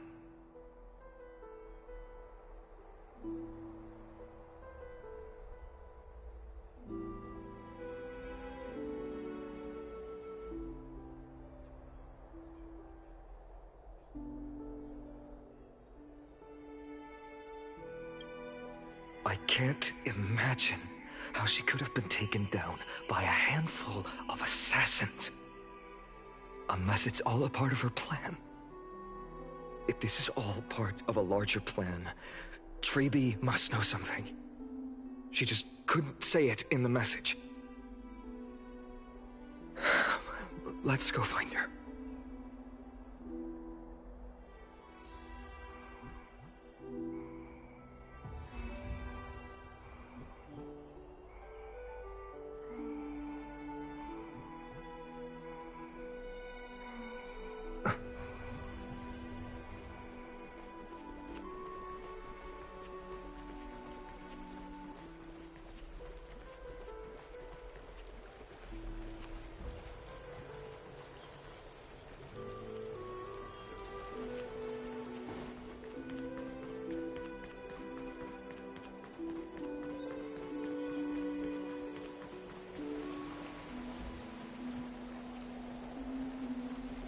Dunhung came back before us. Well, maybe he's heard something.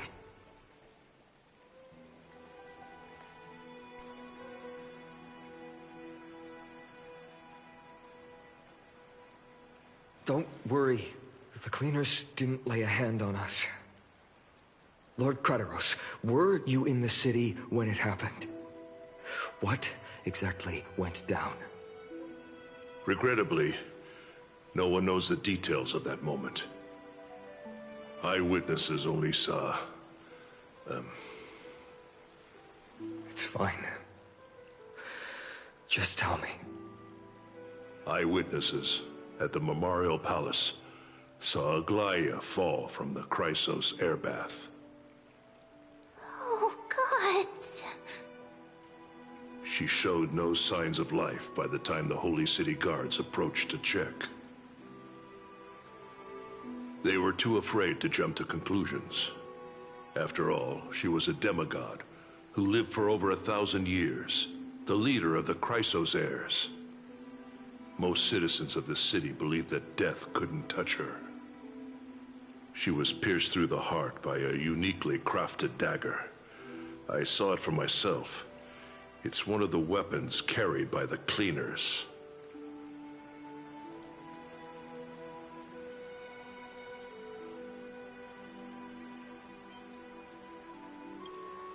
No, that doesn't make sense.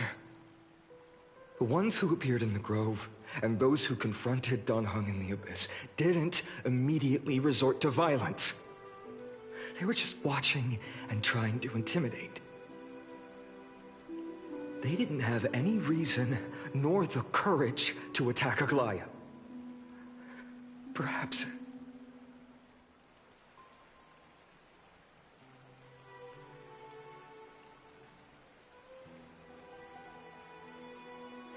I'll stay here to lead the guards and maintain order.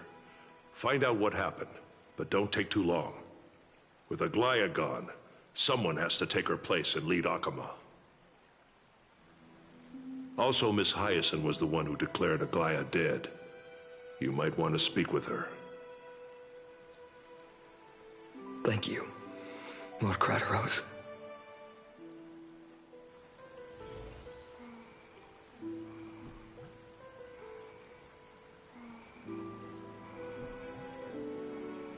I'll stay here to lead the guards and maintain order. Find out what happened, but don't take too long. With Aglaya gone, someone has to take her place and lead Akama. Also, Miss Hyacinth was the one who declared Aglaya dead. You might want to speak with her.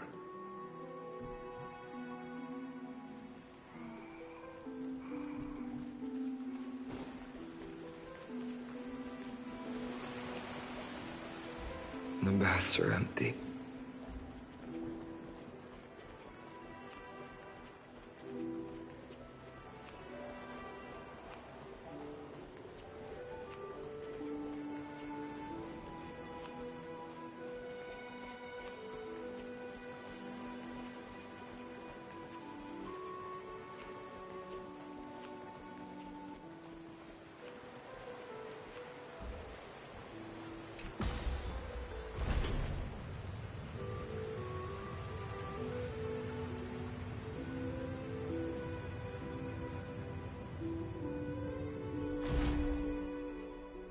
Hyacinth. You're back.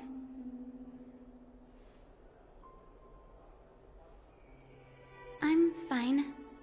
I've been staying close to Lady Treby and Lady Trinan after the incident. It's great that you could come back so quickly. They need someone with them now.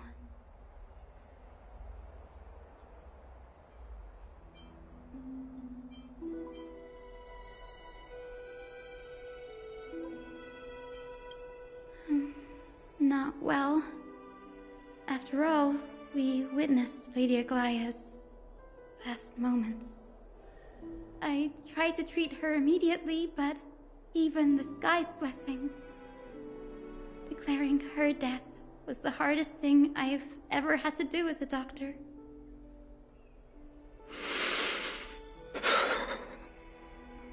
Lord Finan, don't push yourself.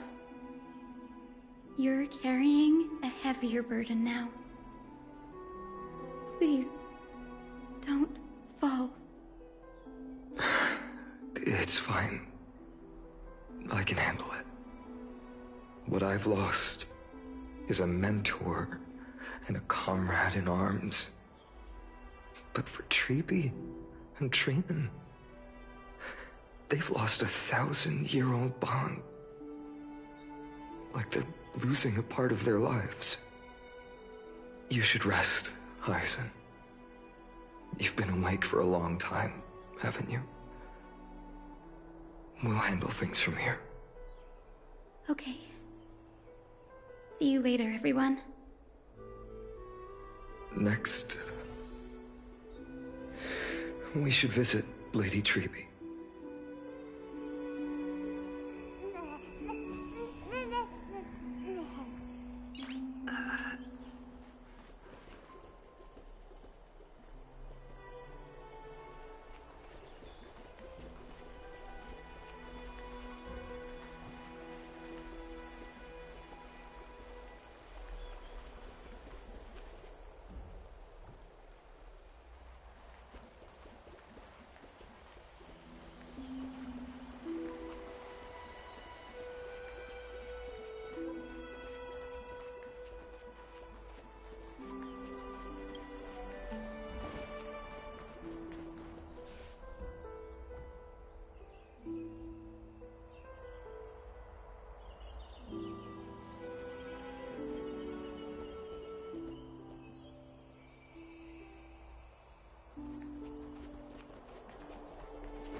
Snowy.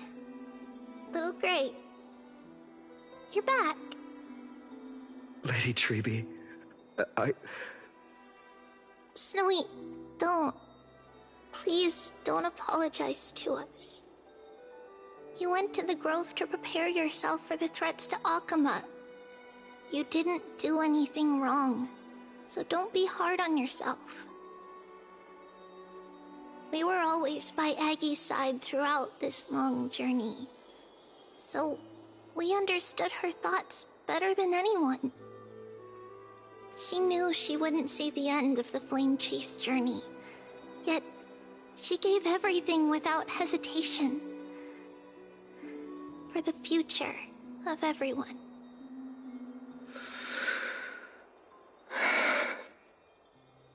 I know what Aglaya expected of me. Right now, the last thing Akama needs is a leader wallowing in self-pity. The scroll over there was entrusted to us by Aggie. She instructed us to hand it over to you when the time was right. I think now's the right time.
Finan, my humble student, my trusted colleague.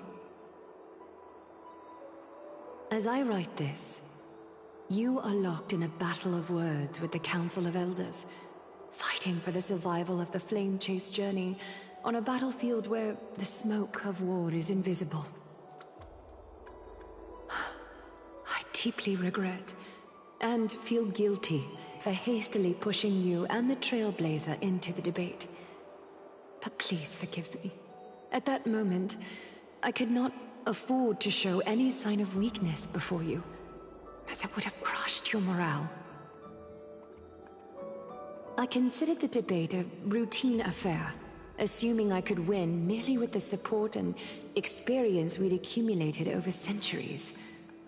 But I underestimated Kindness and her party's cunning, and also the deterioration of my own senses. The trap was likely set by the debater Calictus.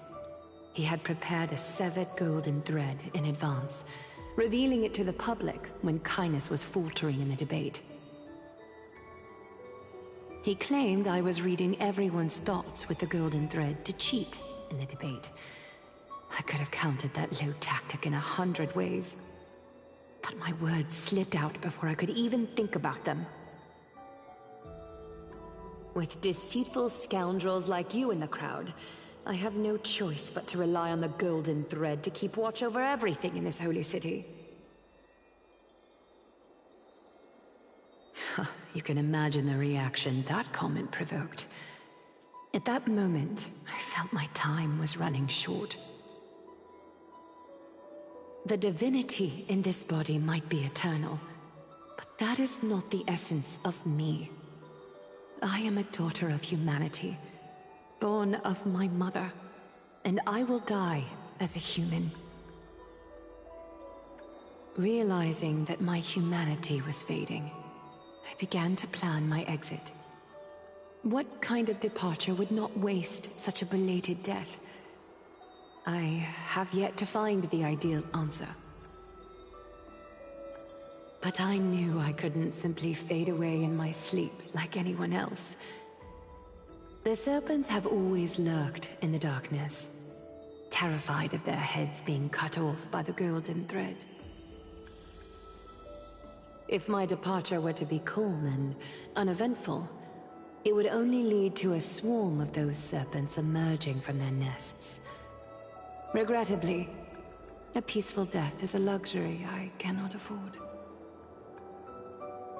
I must feign weakness deliberately to make those serpents lose patience and act rashly. Just as they think they've struck and sunk their fangs into my heels, that's when I'll strike back, igniting the final blaze to burn away the threats hidden in the shadows. The blaze soaring into the sky might sow fear and confusion, but I have no worries about people losing their way. After all, Akima still has you to guide them, Finan. You're not perfect, Finan. I've witnessed your confusion, recklessness, and deep sensitivity, dawn after dawn.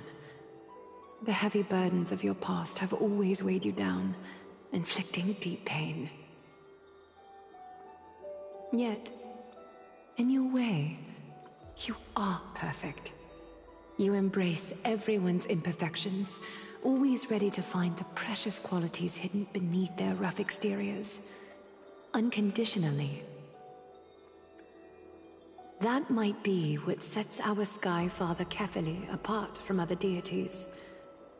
They recognize the imperfections in their creations, yet still choose to shine their light on them, offering protection with unconditional love. Finan, while you zealously pursued strife, believing it to be your destined path, from the very beginning, my thoughts have never changed. You are the destined world-bearer of Amphorius, the gate to Amphorius's future. Go, Complete the flame-chased journey of the prophecy.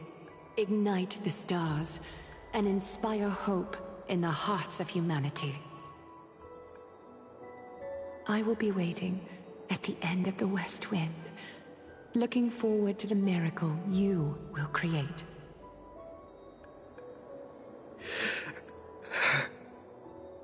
Aglaya, how could I possibly be worthy of the burning torch you've passed into my hands?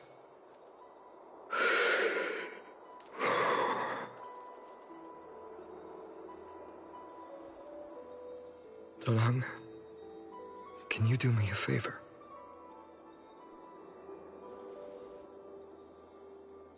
Please deliver a message to Lord Krateros.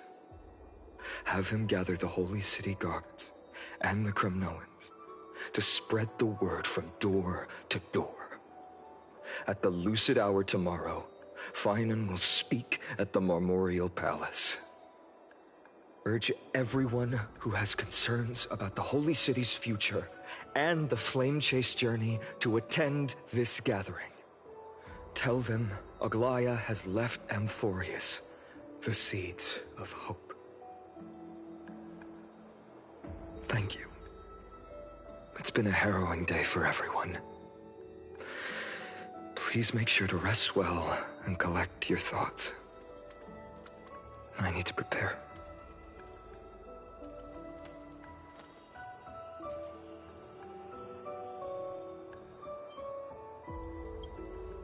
Cortonis, what brings you to Marmorial Palace? I plan to get everything settled before coming to see you. Is there something urgent, Cortonis? How are you holding up, I wanted to see. Better than I expected, you seem.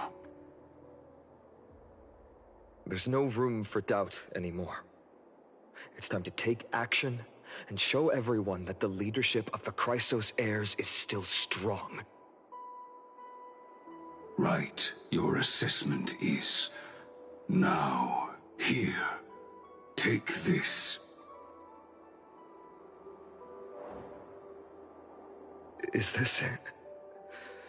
You've completed it. Dawnmaker. The name I've chosen for it. Before dawn, prepare for battle. For tomorrow, wield your sword. Befits your stature, it does. Chrysos heir.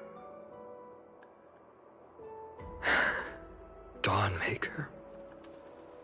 Unbelievable. You've never seen that black-clad swordmaster.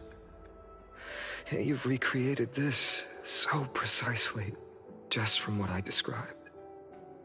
Precise, your description. Imbued it with the power of dawn I already have. Guided by your will, gleam with golden flames, its blade will. Wield it, may triumph always be yours. Thank you, Cortonis. I will use this sword to protect the beings of Amphorius. Another thing there is. What's this? Stored here, the remnants of Aglaya's divinity are.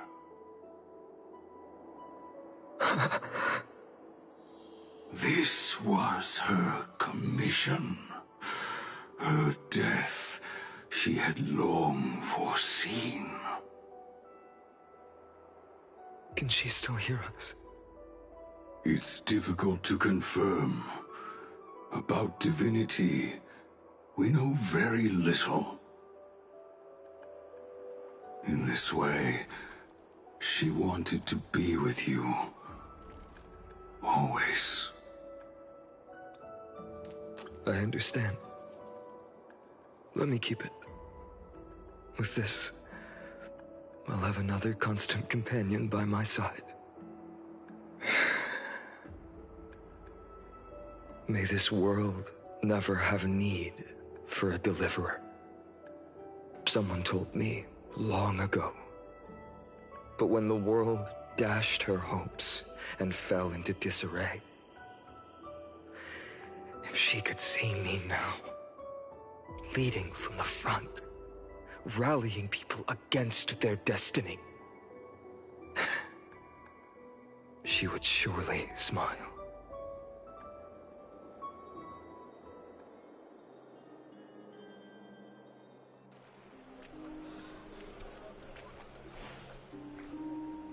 How will the Holy City continue without Lady Goldweaver? Look! Lord Finan is here.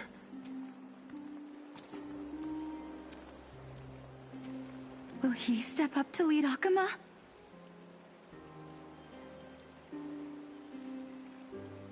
Not long ago, I spoke at the Citizens' Assembly at Dawncloud.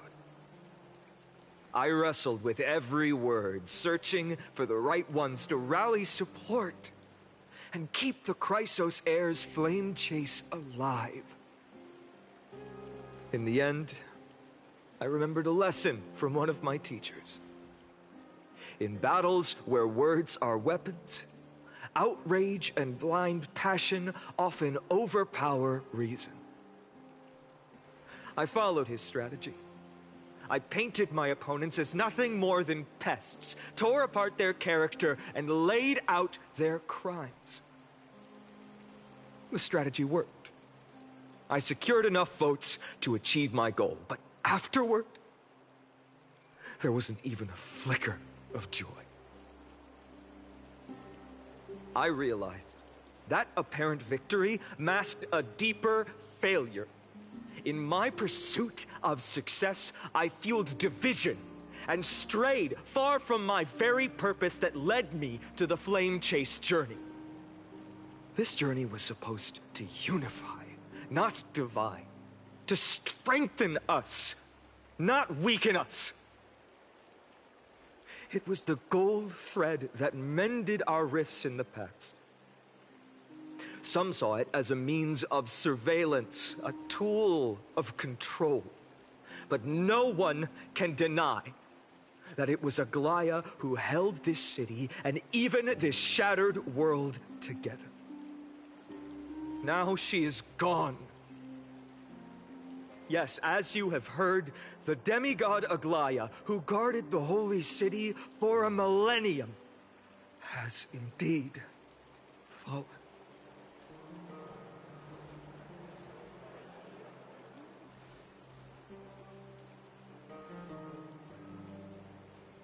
Who murdered Lady Goldweaver? Find the murderer! Make them pay!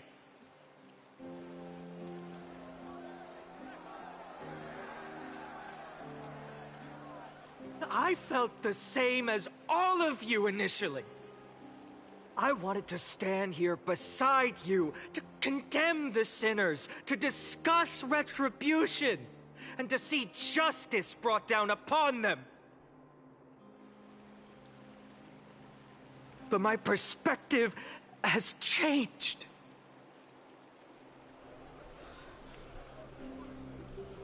The golden threads that once bound this city have unraveled. Yet no one is celebrating their freedom from control. In the empty markets and bath chambers, one feeling lingers. Unease. Deep down, we all know the last safeguard against the harm we may do to each other is gone. No divine power will protect us from the malice in our hearts. From now on, only the moral code we choose to uphold for ourselves will stand between us and the abyss. Finan has a way with words.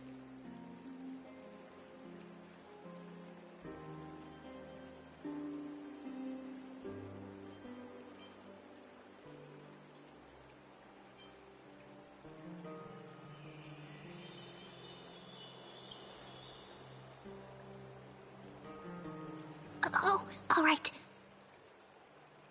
The flame chase journey is nearing its end. With only one Titan left for the Chrysos heirs to conquer. Aquila! Before I rise to the skies, I challenge you. Cast out the shadows and malice within your hearts. Let your spirit shine brighter than the sky itself. Let me bear witness. Even without the divine authority of romance, Akuma will remain a sanctuary in these end times. A place for the kind people Aglaya dreamed of. The kind of people foretold in prophecy. A better people! Better people! Better people! Better people! Better people! Better people! Better people!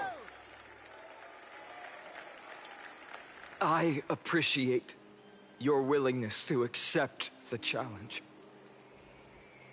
You have reminded me that Aglaya left me perhaps the simplest duty in the world. To bear the burden of creation, I need only to give one thing. It's a gift she once gave me without hesitation, and now I share it with each of you. Unshakable faith. There's still a long way to go before Amphorius is reborn. But we will not forget the past as we move forward. For the memories of Amphorius will always benefit future generations. Allow me this moment. I want to borrow a few minutes of your time to commemorate a demigod who protected the holy city for a millennium.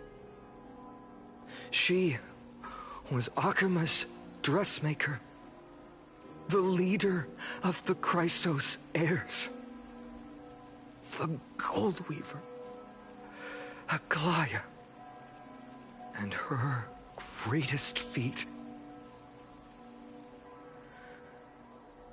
was being a selfless person.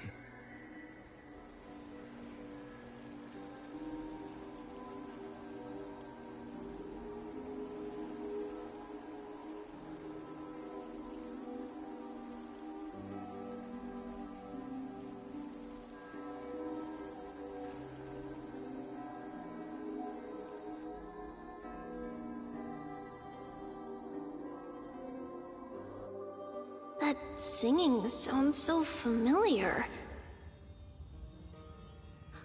That's our song, and Snowy used to love it! Yes, Lady Trian. For that child filled with anxiety. Your songs always dispelled the clouds in my heart. Even if for just a moment. Snowy was so cute and kind when he was little. Now, you've grown so much. Maybe not as cute, but still just as kind. Time spares no one, so there's nothing we can do. But kindness, you helped nurture it in me. Don't mention it. Your light is as bright as ever. Keep it up and stay strong. See you, Snowy.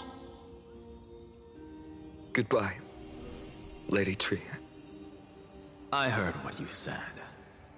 Are you suggesting the debate tactics I've taught you are nothing but sleight of hand? Not at all, Professor Anaxa. Honestly, without those techniques you taught me, the Flame Chase journey might not have survived. Good thing your head's still clear. The Chrysos heir of Kefali. I had no idea you had it in you while I was drilling those formulas in your head in class. Who could have thought, Professor? By the way, I've completely forgotten those formulas now. Some things never change. In our next lives, I'll teach you how to truly embrace your divine duties.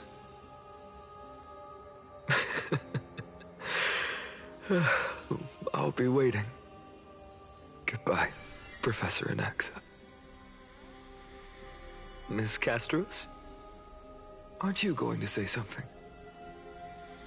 Lord Finan, you have always been so approachable. Ever since we first met, you've seen me as a friend. It was the first time I understood what everyday friendship was like. But that's dangerous. Dangerous? Laughing and chatting with you, I sometimes forget who I am. And for someone with my kind of power, that's a real hazard. I hadn't thought of it that way. Sorry, I forgot to consider your perspective. Please, no apologies. Despite everything, thinking back on the times we spent together makes me really happy. I feel the same. Goodbye, Finan. Goodbye, Gasteras. Aglaya. Remember, Finan, after completing the flame chase, leave the decision to initiate the miracle of Genesis to the Amphorians. The Chrysos heirs are the executors of the prophecy, yet they, the people, are the true masters of this world. Rest assured, I always keep your teachings in mind. The difference between a presumptuous hero and a tyrant is a fine line. Well said. You've got a good memory. It's late. Anything else you'd like to add? Anything else? Even in your imagination, I'm not one to show my vulnerable side. No worries. I've long understood how difficult it is for you to open up completely. Thank you for bringing me here, Aglaya. You saved me. Maybe what I wanted to save wasn't you, child, but this crumbling world. Goodbye, Finan. Goodbye, Aglaya. Did you forget me? Forget you? Like I'd ever. We aren't parting ways forever. You're just off to guard the gates at Castrum Kremnos. Let's not make this a tearful farewell. You know just how to make a person uncomfortable. I have a feeling we'll meet again in this lifetime. Let's have another showdown then. Deliver. That's very confident of you. I've changed since then. Have you seen this sword? It's a masterpiece freshly forged by Cartonis. A bold statement for a mere mortal who hasn't yet claimed the power of a titan.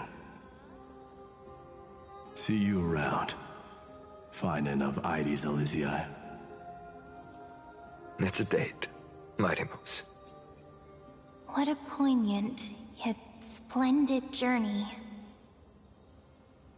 And it's still not over yet, is it? Yes, Cyrene. I was right. In the end, you did become the deliverer in this story. A lot has changed while you were away. I've met so many people I've tried so many things. I've found new resolve. And I've let go of some attachments. I'm not the same person I used to be. But to me, you've never changed at all, Feinem.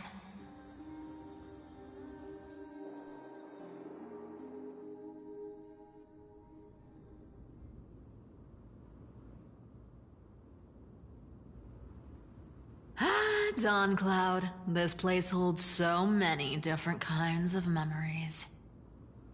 I remember you could see the Gold Weaver sign from here, all the way down the mountain. But my eyes aren't what they used to be 1,000 years ago.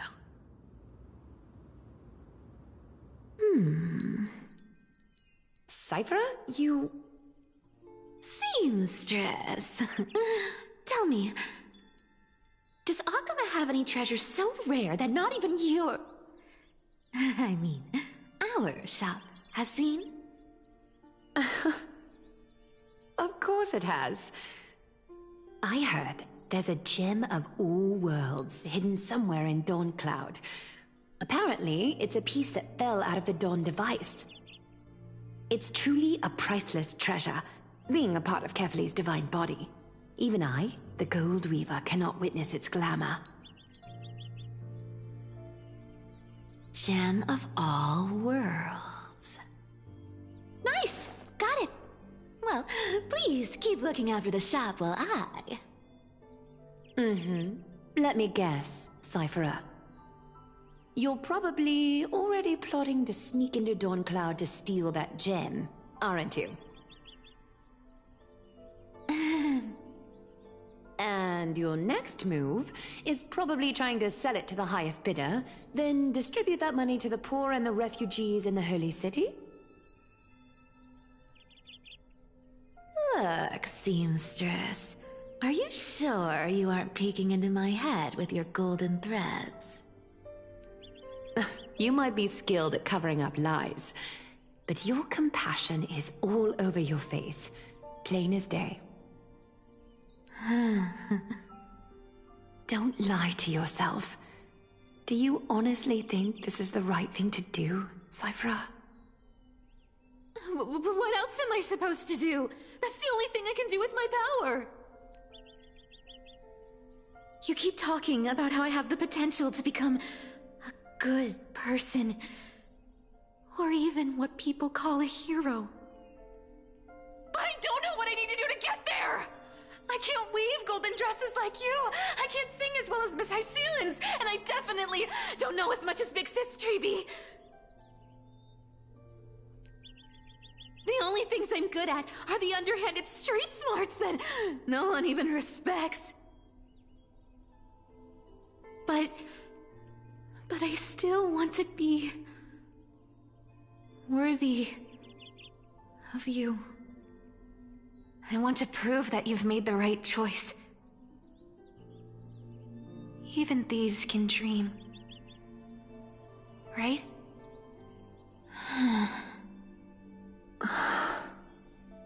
I know, Cyphera. I know. You are justified in your anger. Destiny is never fair. And your path is doomed to be even worse than everyone else's. You are fated to walk in the dark and bear the world's misunderstanding in this journey. But you have to believe that everyone in this world is unique in their own way.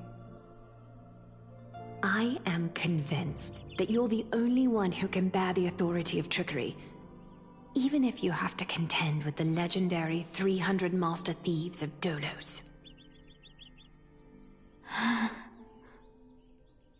Aglaya. I just want everyone to believe that the world is beautiful, and that everyone is simple and kind. If only I could get everyone to believe that. Would that lie become reality? If enough people believed in it, even though it's a lie. Lies will always be lies, Cypherer. But sometimes they can be more noble than the truth. Huh. Are you really planning to just stand there forever? Honestly, sneaking around doesn't suit you, Deliverer.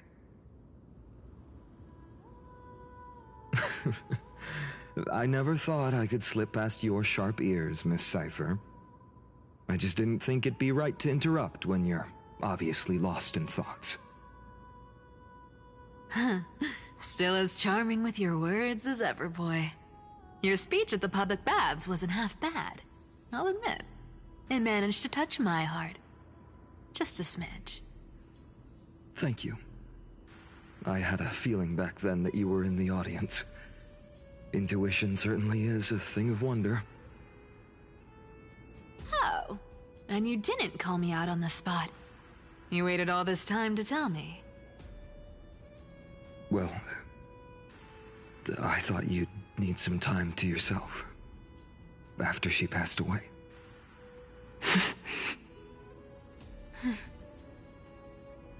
None of your business. Enough small talk. Tell me, what kind of trouble did you run into that you need me, the super old-timer, to step in?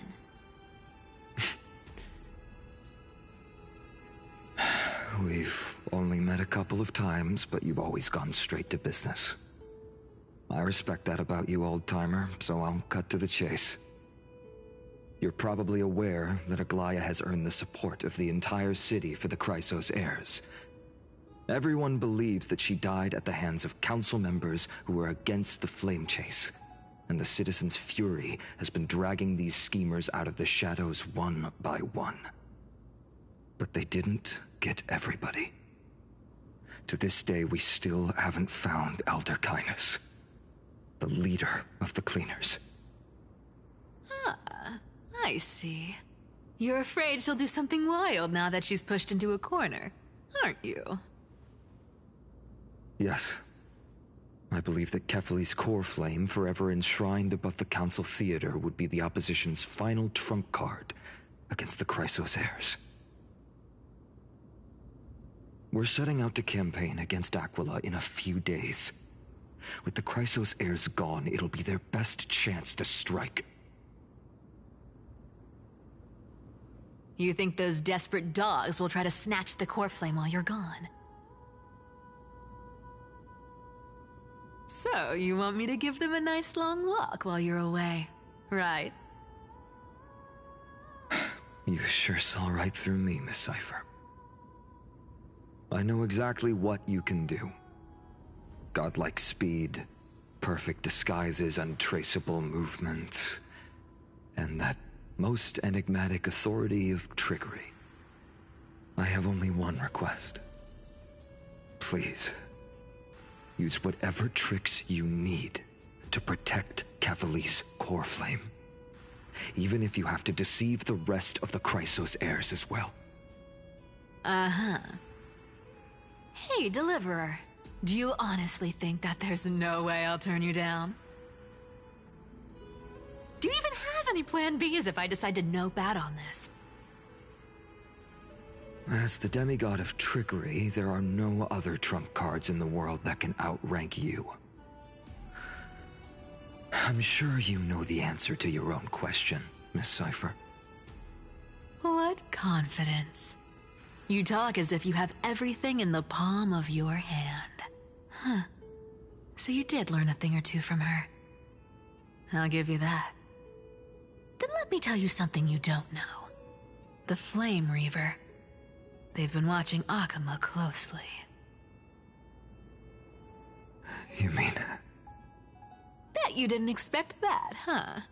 I've been tracking them all this time. And this is my conclusion. That lunatic may have lost their mind, but they're no fool. Why do you think they haven't made a move on Akama yet? Professor Anaxa once analyzed this. He thought it was probably because Kefali's core flame was protected by the Council of Elders' secret arts. Sacred art's my foot. I could break those mechanisms with the flick of my finger. Allow me to let you in on the actual secret. They probably held off from attacking Akuma because the Seamstress's defense network was way tougher than you thought. Now that she's gone, and you're heading out to the Eye of Twilight, with the city's defenses in shambles. What a dangerous situation we find ourselves in. But since you're the one who brought it up, I'm guessing you already have a solution in mind. Just look how ridiculously calm you are right now. But you guessed it right. Consider this a 2-for-1 deal. I'll keep that lunatic entertained on top of protecting Kefali's core flame. You owe a big favor after this. You have my deepest gratitude. That Flame Reaver's power is truly unfathomable. Please be careful. Don't forget, Deliverer. There's a fundamental truth in this world. Cyphera will always get the last laugh. No need to worry about a demigod. I'll do my job. So you need to make sure you don't die before you pay me.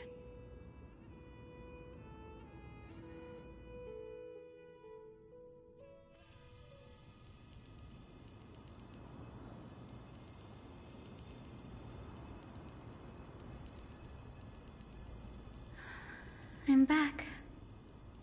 I've been trying to stay away from here since the Black Tide destroyed the grove. And through that, stay away from the memories that might make me sad. But the wind keeps pulling me back. Maybe that's the Twilight Courtyard's duty, after all.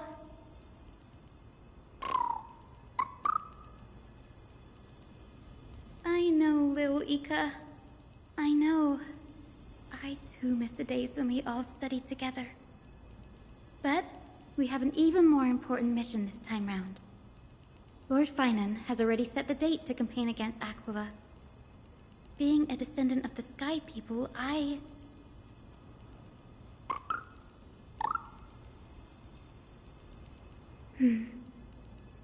You're right. At least I can still afford to get lost in thought once in a while. Oh, ancestors. Please wait for just a bit longer. The time I spent in the grove deserves some reminiscence.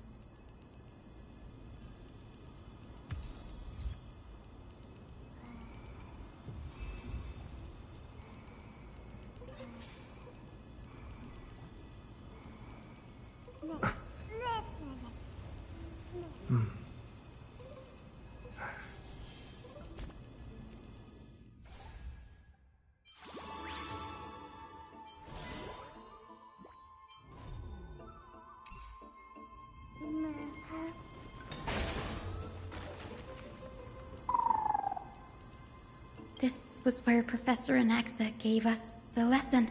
I can still see that day in my mind. And that was your last lesson in the Grove. Now, each of you will head off on your own path. How much the Grove's teachings can help you in the real world depends on how well you can put knowledge into practice. However, heed this warning.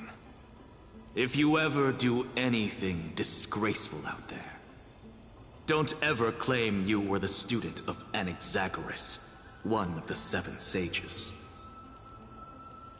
Professor Anaxa, there are still other classes scheduled on the calendar. Are you sure you didn't... Firstly, call me Professor Anaxagoras. Secondly, to clarify, the last lesson means the last lesson I will teach you. I will be entering seclusion from today onwards to research ancient alchemy, and all my teaching activities will be put on hold. Ah, I see. So you're saying that the lessons taught by all the other teachers aren't good enough to be considered lessons? All you do every day is wag that sharp tongue of yours. That's a credit deduction, fine enough IDs Elysiae. I have nothing left to say. Next. Please wait, Professor. According to the Grove's protocols for a cohort's final class, the lecturer should take some time in that lesson to discuss the students' post-graduation aspirations with them and guide them toward a solid path. Surely you can't skip such a crucial step, Professor.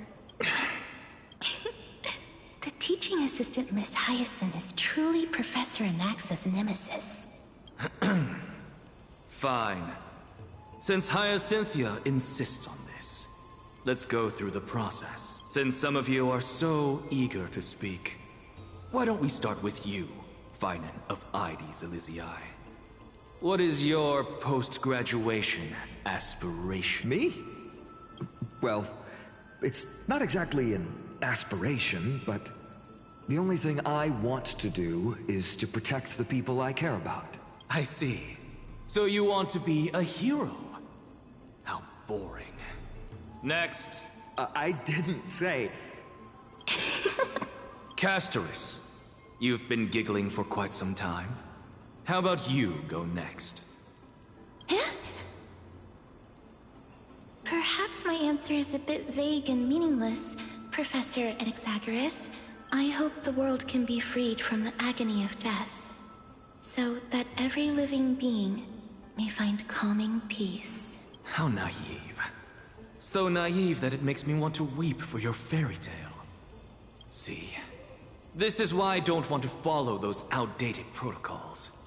All I get are boring answers. Since you suggested this whole process, why don't you wrap this up, Hyacinthia? Share your aspiration with everyone, and let's see if yours stands out.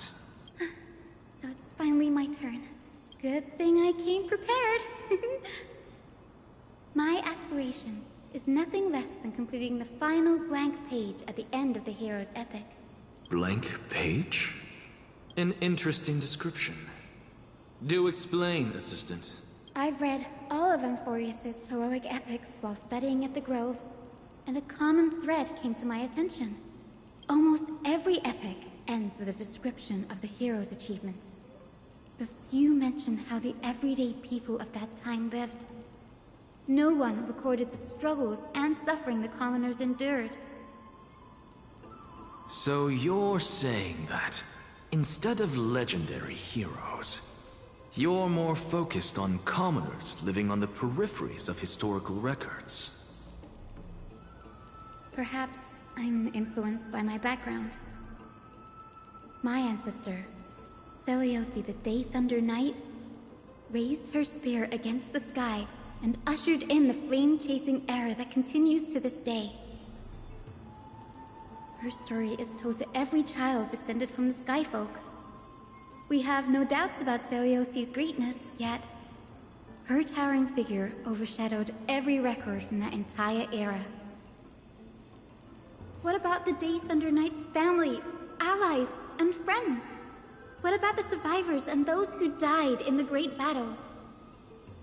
Whenever I think about their stories by the campfire, I realize the details of those legends have been long lost, and only Seliosi's name remains. Her brilliance had become as blinding as Aquila's, lording over everything on the ground. That's why I'm glad that my era does not lack heroes. All my ancestors had was a sad past, but I have a future I want to protect. Instead of becoming a hero and ushering in a golden deluge to baptize the world anew, I want to stay in the backline and save all the ordinary humans from drowning in the rising waves. I wish not to return to the sky, but to walk among the masses on Earth. I believe it's the only way for the saga of creation. To include a footnote for the everyday people in its blank page.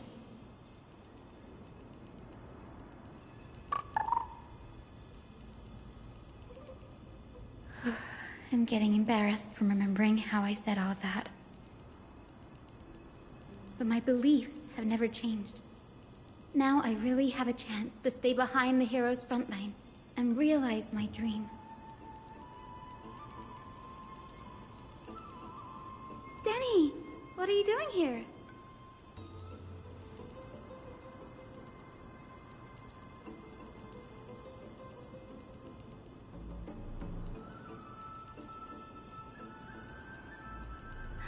You guessed it.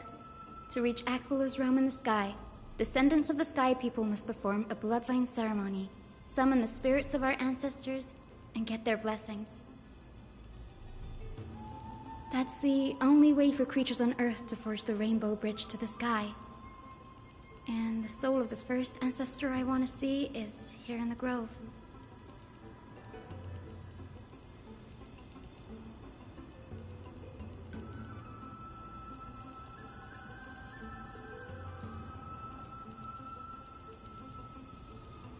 Don't worry. I have little Ika with me. You will protect me, won't you?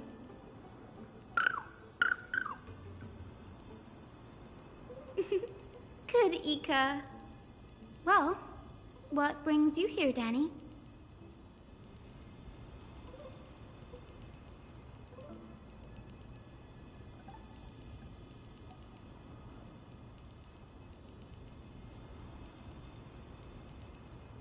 Ah, right.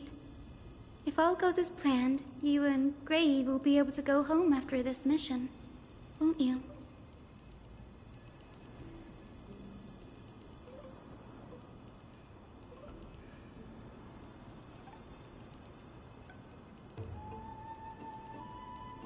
Oh? Could it be that you too have some kind of hidden powers to make prophecies now?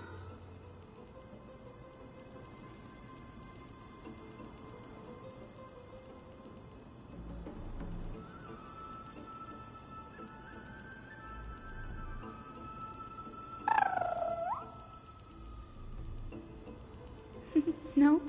I didn't understand that either, little Ika.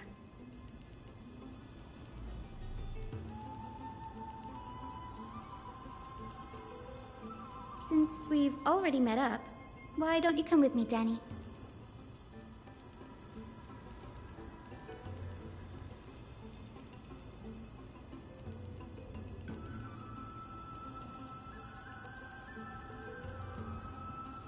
That's the dependable express guard for you. So, shall we get going?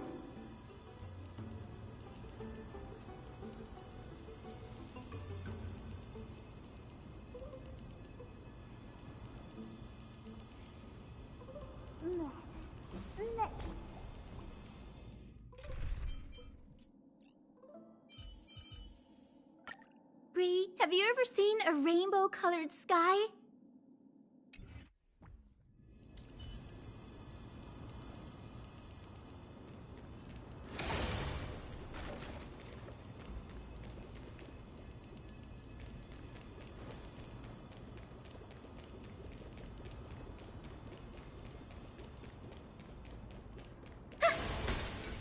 Lyra, leap forward!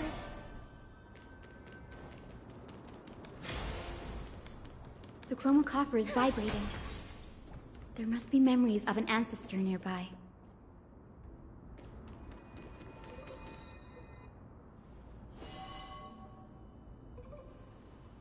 This is the divine object of the Sky People, the chroma coffer.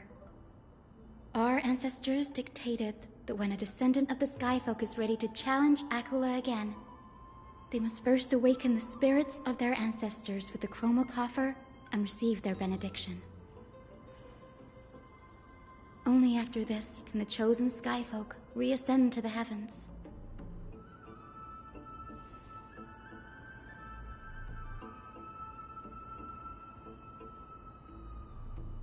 Very prudent, wouldn't you say? The soul of an ancestor slumbers here. Now, I will awaken them.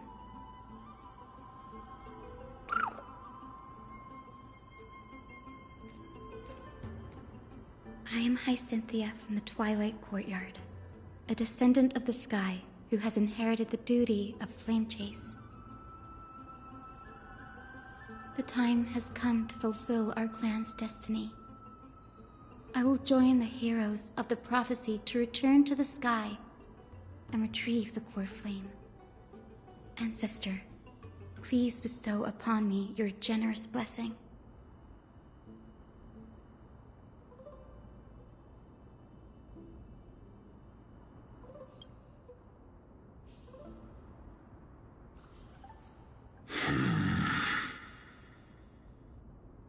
Who has awakened me? It's I. Hi, Cynthia. A descendant of the Sky People. I apologize for interrupting your slumber. You are Lord Crispus, aren't you? I've read your story in our family tree. You were a righteous judge who vindicated many who were wrongfully accused. I never imagined someone in this era would still remember my name. So, our bloodline and duty have continued to this distant age. Indeed, it has. I have awakened you in the hope of receiving your blessing. For the flame chase journey is nearing its perfect conclusion, and retrieving the core flame of Aquila is the final challenge the heroes will face. Perfect conclusion. Hyacinthia, you look very young, and you do not have the bearings of a warrior who can contend with a Titan. How can you convince me that this blessing will not turn into a curse, leading a child like you to your demise?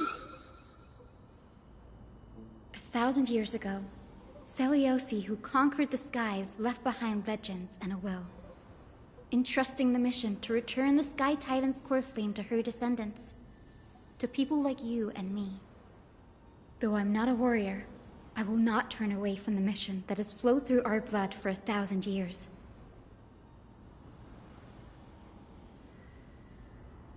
And I am not fighting alone. I have the strongest and most tenacious companions in the world. Amphorius is in an era brimming with heroes. The burden of retrieving Aquila's core flame no longer rests solely on the shoulders of the chosen Skyfolk.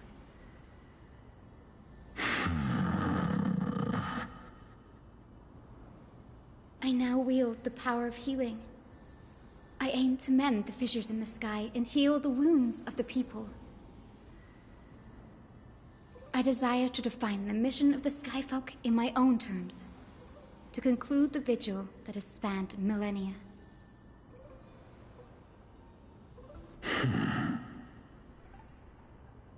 I sense resilience in your words.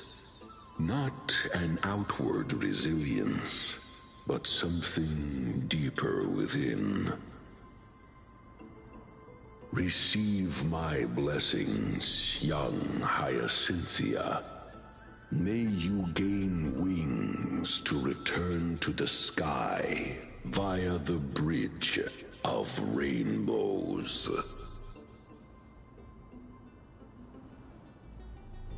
Thank you for your trust, Lord Crispus. We won't let you down.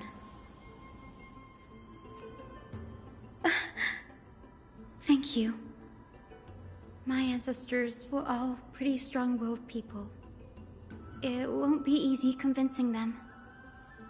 I've run through these upcoming conversations in my head more times than I can count.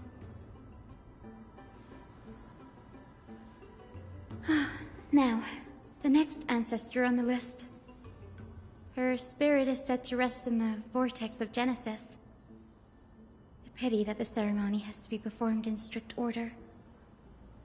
Shall we head back to Akama together, Danny?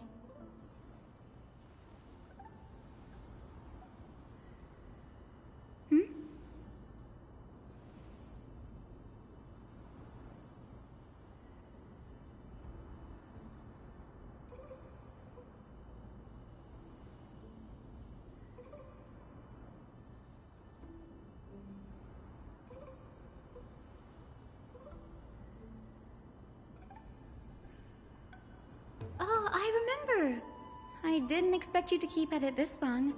That's so like you, Danny.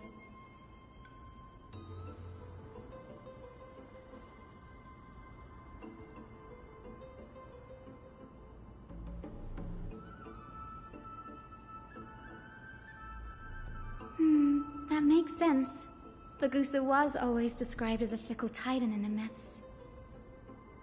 Since you're offering, then let me put your skills to the test, Danny.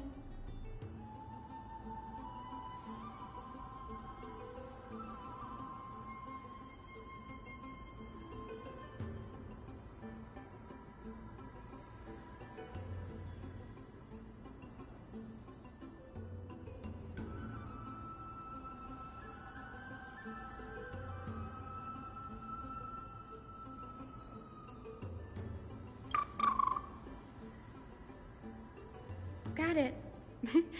I'm counting on you, Danny.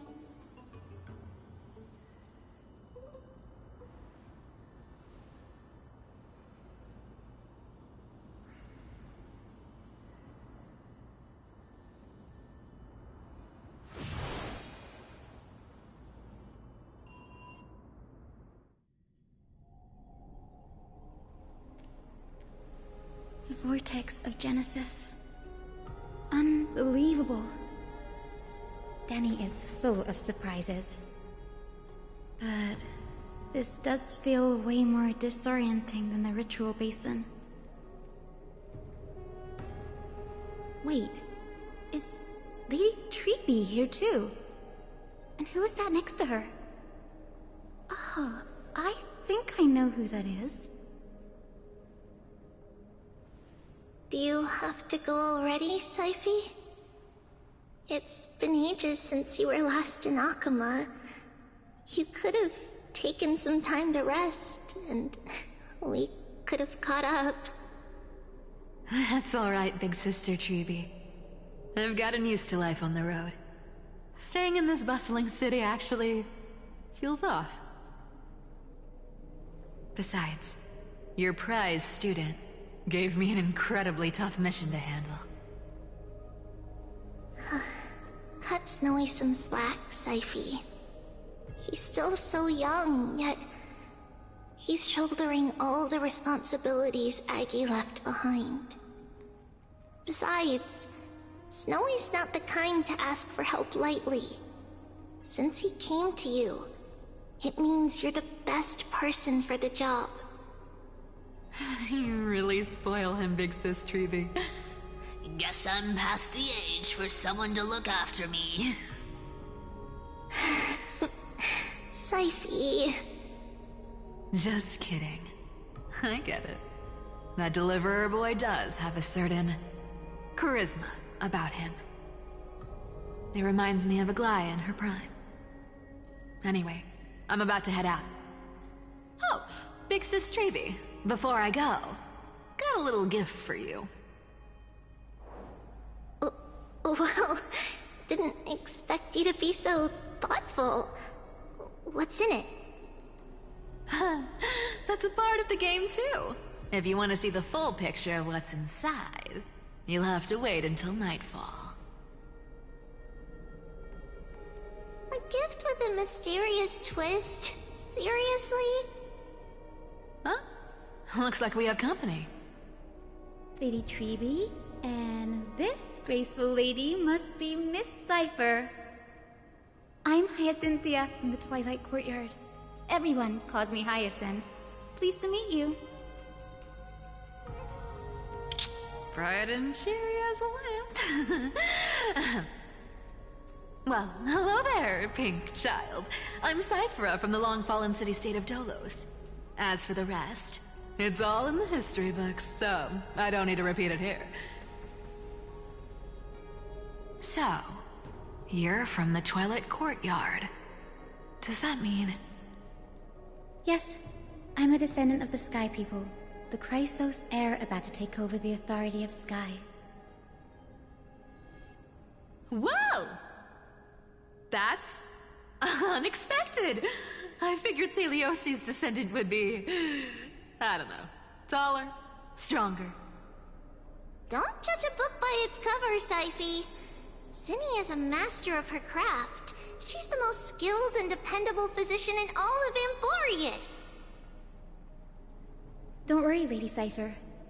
I may not be as strong and warlike as Lady Celiosi from 1,000 years ago, but I'm confident I can carry out the mission of the Skyfolk.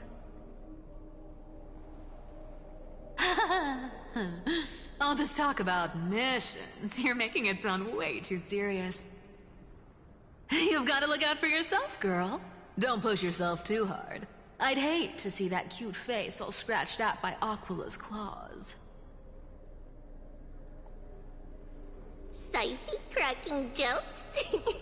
Looks like you haven't forgotten what Aggie said all those years ago. Anyway, I've got a mission to handle, so I'll get going. Good luck, Miss Hyacinth. And if things get tough, just let that deliverer take the lead.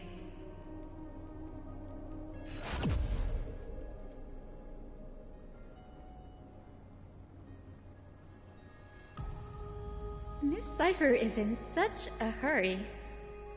Don't worry, she's always been like that.